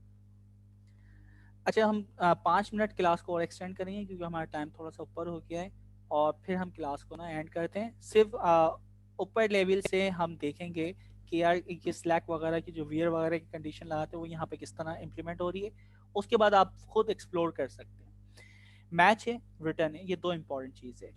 राउंड ब्रैकेट के अंदर आपकी जो पहली नोट है, उससे रेलिवेंट आप कंडीशन बताते हैं कि इस नोट के अंदर, पर्सन की नोट्स के अंदर ये नाम होना चाहिए, और उसका रिलेशनशिप होना चाहिए दूसरी यानी पर्सन की नोट के साथ। और वो जो रिलेशनशिप होगा ना, वो किसका होगा, वो होगा फ्रेंड ऑफ का। ठीक है, तो जैसे यहाँ पे हमारे पास जो एक यानी वो बन रहा था, तो यहाँ पे जितना भी बन रहा है विजिट का बन रहा है, ठीक है। तो हम विजिट के यहाँ पे नाम, लोकेशन और जो भी आपकी चीजें आ रही थी उसमें से पर्टिकुलर चीजों को हम कम भी कर सकते हैं। ठीक है, जो भी आपके पास ये प्लेस है, प्लेस से रेलेवेंट से भी है, उसकी आइडेंटिटी आ रही है, प्लेस है, प्लेस के प्रॉपर्टी उसका नाम है, ठीक है, उसकी आईडी है, पार्क है, होम लोकेशन, तो इस तरह चीज़ों को आप कम भी कर सकते हैं, इसमें तो सिर्फ एक ही आइडेंटिटी।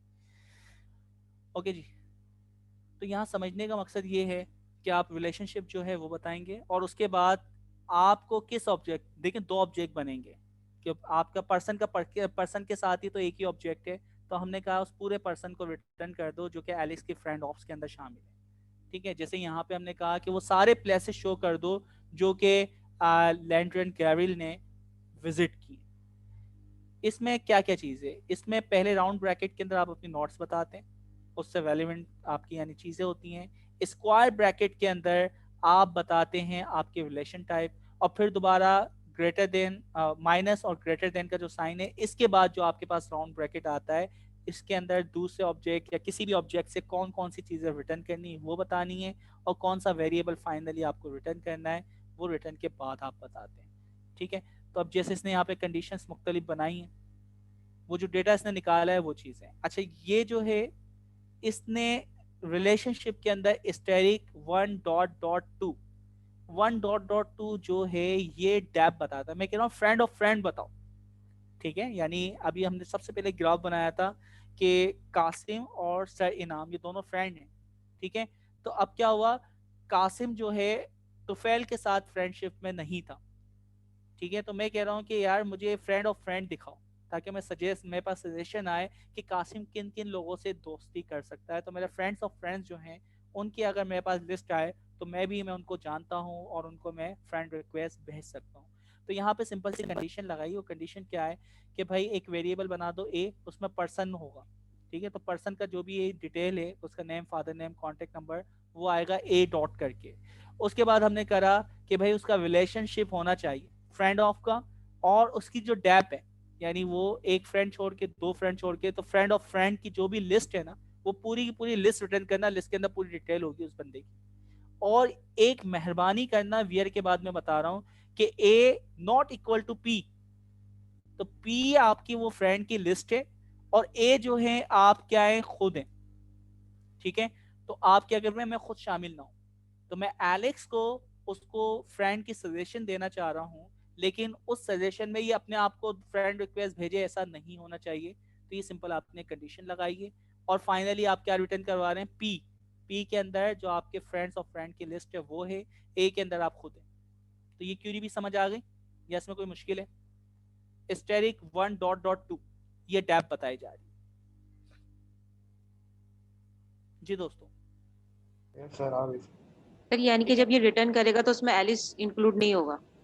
हाँ, इसमें एलेक्स इंक्लूड नहीं होगा, और इसमें फ्रेंड ऑफ फ्रेंड के जितने भी नेम है ना, यानी सर इनाम के फ्रेंड्स और दूसरे लेवल पे जो तुफैल हैं उनके भी जो फ्रेंड्स हैं उन सबकी लिस्ट मेरे पास आ रही है। Okay sir. ठीक है, तो ये कुछ ये नोट्स हैं, ये नोट्स की यानी हायरार्की दिखा रहा है। मैं सिर्फ साइंटेक्स को डिस्कस कर रहा हूँ क्योंकि आपके पास टाइम होगा और आप उसको रिपीट कर लेंगे।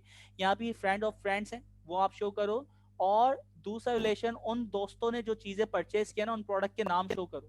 तो अब वो सजेशन वाला जो ऊपर वाला काम था, हेडफोन खरीदा था, तो फ्रेंड ऑफ फ्रेंड ने जो हेडफोन खरीदे हैं वो तक वो प्रोडक्ट मुझे शो करो। तो आप रिकमेंड कर सकते हैं जो आपके नेटवर्क में लोग खरीदते हैं, आपके दोस्त खरीदते हैं, आपके दोस्त के दोस्त खरीदते हैं, उनके भी दोस्त खरीदते हैं, तो आप वो चीज़ें, वो प्रोडक्ट की लिस्ट उठा के उन सबको शो कर सकते हैं इंडिविजुअल पर्सन को। कितना आसान हो गया रिकमेंड करना, देख रहे हैं आप? Yes sir. ठीक है, अब देखिए आप समझ आ रहे हैं, पहला रिलेशनशिप इसके साथ ये होना चाहिए, उस पर्सन, सब पर्सन की डिटेल आ गई, उस पर्सन में इसमें फिर अब रिलेशन वाले जो है ना प्रोडक्ट, वो रिलेशनशिप बनाओ और उसमें से प्रोडक्ट के नाम शो कर दो या प्रोडक्ट की जो भी पर्टिकुलर डिटेल है वो सारी शो कर दो। तो आपने 2 कंडीशन लगा दी, पहले एक कंडीशन चल रही थी, अब 2 कंडीशन हो गई। अच्छा, ये एक एक चीज के बारे में बता रहा है, राउंड ब्रैकेट का मतलब क्या होता है, डबल का क्या मतलब होता है, कॉलन पी का मतलब क्या है, इसके बाद क्या हो रहा है। आप एक साथ 2 यानी रिलेशनशिप दोनों में से एक हो कि भाई फ्रेंड ऑफ का हो या बायर का हो, ठीक है, या पेरेंट्स का हो या फादर का हो, तो उनकी डेटा शो कर दो, तो वो आप कर सकते हैं। आप अपडेट की क्यूरी चला सकते हैं। तो यहाँ पे देखिए मैच इस बंदे को ढूंढेगा और उसके सर नेम की जो वैल्यू है ना वो अपडेट कर सकते हैं। ठीक है, तो यहाँ पे जो भी पर्सन था, पर्सन की जो भी डिटेल थी, कोई एक डिटेल को उठा के सेट का कीवर्ड है वो लगा के आपने जो वेरिएबल बनाया पी डॉट और उस पर्सन की जितने भी चीजें थी ना वो यहाँ पे आ जाएंगी। जैसे आप यहाँ पे देखें क्यूरी अगर मैं चलाऊं लाइक पर्सन,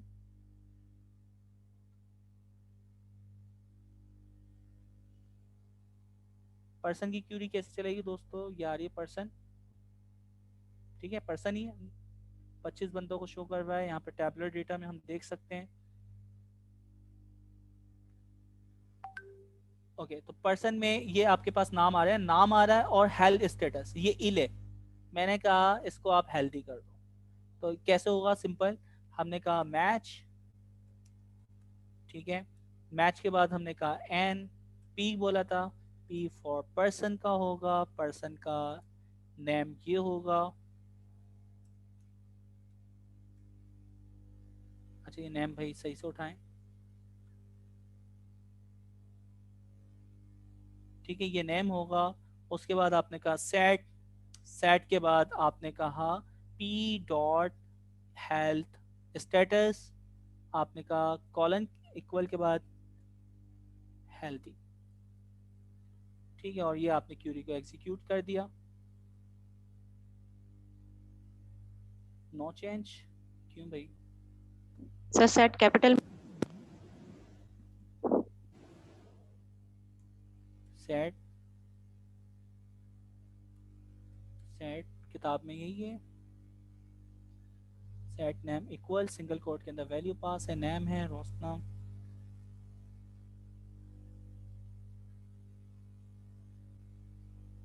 सर हो सकता है वो हो गया हो क्योंकि हमने रिटर्न तो कुछ करवाया ही नहीं है, तो वो नो रिकॉर्ड। सर आपने 2 दफा सेट यूज किया था, एक दफा मैच होगा, एक दफा सेट नहीं होगा। हाँ अब तो वो नाम अपडेट हो चुका है ना, वैल्यू अपडेट हो ओके। गई है। अच्छा तो यहाँ पे हम देख लेते हैं ना, मैं इस वाली क्यूरी को उठा ले। अच्छा मैच, मैंने मैच डबल डबल सेट हो गया। सर यही जी बता सर, रही सना ने सही कहा है कि ये सेट के बजाय मैच, पहला वाला मैच होगा, तो यहाँ पे मैच है, बाद में सेट आएगा। पी पर्सन, ठीक है मसला है, इंटेलिजेंस गायब हो गई।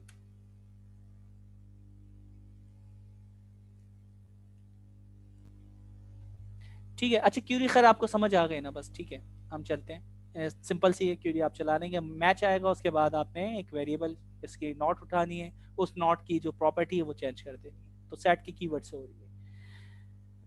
इसमें अगर आप देखें तो रोशना फ्रेंड और उसके बाद उसका जो पर्सन है कैरर उसको उठा रहे। मैं अब इम्पोर्टेंट चीज़ की तरफ चलते हैं। यहाँ पे आप कंडीशन लगा सकते हैं एंड के साथ कि भाई उस बंदे की मैं खुद ना हूँ, उसकी एज 20 से अबव हो, तो आप उन लोग को सिलेक्ट कर सकते हैं। मैरिड या अनमैरिड को आप सिलेक्ट कर सकते हैं नॉट इक्वल के साथ।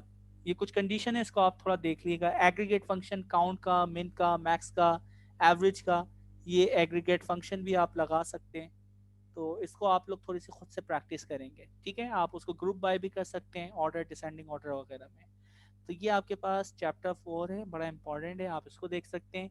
या सबसे आसान तरीका कि जब आप यहाँ पर डेटाबेस बना रहे होते हैं तो वो नई डेटाबेस बनाने के बाद उस पर कौन कौन सी क्यूरी अप्लाई कर सकते हैं वो आपको खुद ब खुद दे देता है। नई डेटाबेस से मुराद है वो जो उनकी डमी डेटाबेसेस हैं, तो उसमें कौन कौन से फंक्शन अप्लाई कर सकते हैं वो आपको टूल टिप के अंदर दे रहा होता है, तो उसको आप एक दफ़ा अप्लाई करके देख लें, ठीक है। तो यहाँ पे हम अपनी क्लास को थोड़ा सा रोकते हैं और सही नाम से हम फीडबैक लेते हैं। आप लोग के क्वेश्चंस हों आप लोग क्वेश्चन कर सकते हैं।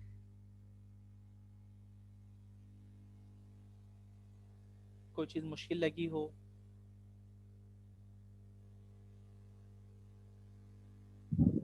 जी सर, मेरे ख्याल में इस पे कंक्लूड करते हैं, और जो है बाकी चीजें जो है, कोई सवाल है इन बच्चों का तो वो ले लेते हैं। सर इस क्लास से रिलेटेड तो नहीं है सर, लास्ट क्लास से रिलेटेड। जी पूछिए। सर ये पूछना था, हम कोड फर्स्ट अप्रोच में सबसे पहले हम कोड बनाते हैं, उसके बाद देन उसको डिप्लॉय करते हैं, एंड एपीआई हम एंड में डेवलप करते हैं और उसकी टेस्टिंग करते हैं। तो सर ये मतलब पहले असल में वाटरफॉल। कोड फर्स्ट में देखें, एक चीज मैं थोड़ा सा टोक दूं, जो कोड कर रहे हैं वो एपीआई तो है, सिर्फ आप सोच उस तरह नहीं रहे। एपीआई फर्स्ट अप्रोच में ना आप सोचते ही इस तरह से है कि जो आप कोड कर रहे हैं ना वो एक रीयूजेबल एपीआई बन जाए। दोनों सूरतों में इवेंचुअली डिलीवरेबल एक एपीआई ही है ना। हो सकता है वो इतना हार्ड कोडेड हो कि जो है वो किसी थर्ड पर्सन के काम का ना हो। आपने ये देखना है कि एक रीयूजेबल किया, इसमें कोई बाय प्रोडक्ट या कोई ऐसे कंपोनेंट्स है जिन्हें तोड़ के मैं एपीआई की सूरत में बना लूं। तो एक थिंक थ्रू कर ले कोड। इमीडिएटली प्रॉब्लम सुनते ही जो है ना, बेसिकली जैसे किसी सीनियर ने या बॉस ने कहा कि यार ये फला टास्क सॉल्व करना है, और मैं बैठ गया प्रोग्राम करने। जैसे सर कासिम ने एक मिसाल दी थी कि प्रोग्राम टास्क मिलते ही पहले जो है ना प्रोग्रामिंग शुरू नहीं कर देनी है, पहले उसको थोरोली डॉक्यूमेंट करना है, उसमें सोचने कंपोनेंट्स क्या क्या फॉर्म हो सकते हैं, देन जो है आप उसको जो है बेसिकली कोड करें। सर कोड यूआई नहीं थी, सॉरी, कोड हमारे पास जो हम कर रहे थे वो यूआई नहीं, इंटरफेस पहले हम बना रहे थे। आपकी आवाज कट गई। सर मैं कह रहा था कि जो कोड की टर्म हम यूज कर रहे हैं सर वो यूआई नहीं, यूजर इंटरफेस जो हम सर बना रहे कासिम हैं। आपको समझ में आई ये बात? कोड की आप बोल रहे हैं यूआई, हाँ बिल्कुल इसी तरह ही है कि आप पहले यूआई को ही डिज़ाइन के भाई ये आपकी स्क्रीन होगी और उसके बैकएंड के ऊपर ये फंक्शन होगा, फिर उस फंक्शन को आप बनाते हैं। तो पहले आप यूजर इंटरफेस बनाते थे कोड फर्स्ट में, और उसके बाद फिर आप उसकी जो फंक्शनैलिटी होती थी वो बनाते थे। तो बिल्कुल तो सही है। सर सवाल मेरा ये था कि सर एंड के अंदर जब हम एपीआई को टेस्ट करते हैं तो वो अप्रोच अच्छी मतलब ठीक क्यों नहीं है? क्योंकि हम उसमें भी तो एपीआई के अंदर अगर हमें कोई चेंज करना हो कुछ कोई चीज़, तो उसका यूजर इंटरफेस से क्या ताल्लुक है? तो यूजर इंटरफेस तो कुछ भी हो सकता है। अच्छा देखें, यूजर इंटरफेस से ताल्लुक है ना, आपने एक स्क्रीन बनाई थी, ठीक है, उसमें लॉगिन के लिए आपने यूजर नेम और पासवर्ड का रखा था, ठीक है, एक डिवाइस के लिए, और आपने वेब के लिए बनाई। अच्छा अब आप मोबाइल पे आए तो मोबाइल में पता चला कि आपके पास बायोमेट्रिक वाला भी सीन है, फेस वाला भी सीन है, ठीक है, और इसके अलावा 2-3 और ऑथेंटिकेशन है जिनसे आप लॉगिन हो सकते हैं। तो अब क्या करें? तो मैंने यार पहले सोचा मैंने एक एपीआई बना ली। मैं ये सोचा मेरी जो एपीआई है ना वो लैपटॉप पे भी इस्तेमाल होगी, यानी लॉगिन होगा, वो आपके डेस्कटॉप से भी होगा, वो आपके मोबाइल से भी होगा, वो आपके टैबलेट से भी होगा, ठीक है। तो मैंने उनके जो सारे फीचर्स होते हैं ना वो सोच लिया, और फिर अब मैं लॉगिन करने की फंक्शन एपीआई बना के दूंगा। तो वो एपीआई ऐसी है जो बंदा जहां चाहे जिस डिवाइस पे चाहे उस पर इस्तेमाल कर सकता है, ठीक है। तो ये अप्रोच होगी कि बानिस्बत आप एक स्पेसिफिक पिक्सल या एक पर्टिकुलर डिवाइस पे रहते हुए उसी के इंटरफेस को अच्छा करने का सोचें। आप एक जनरल अप्रोच से सोचें कि ये एपीआई होगी और इन जगहों पे इस्तेमाल हो सकती है, और उनके लिए वो सिस्टम बना दें, फंक्शनैलिटी पहले बना दें, उसके बाद अब आप उसको किसी भी यूआई के साथ कनेक्ट कर दें, ठीक है जी सर। बिल्कुल ठीक है, किसी और बच्चे का कोई सवाल है तो? No sir. ठीक है, फिर इसको यहीं पे खत्म करते हैं। ओके सर, ठीक है, फिर हम एंड करते हैं आज की क्लास को। इंशाल्लाह नेक्स्ट क्लास में इंशाल्लाह अगले मुलाकात हफ्ते होगी। मिलते हैं। जज़ाकल्लाह सर, अल्लाह हाफिज़। भैया को अल्लाह हाफिज।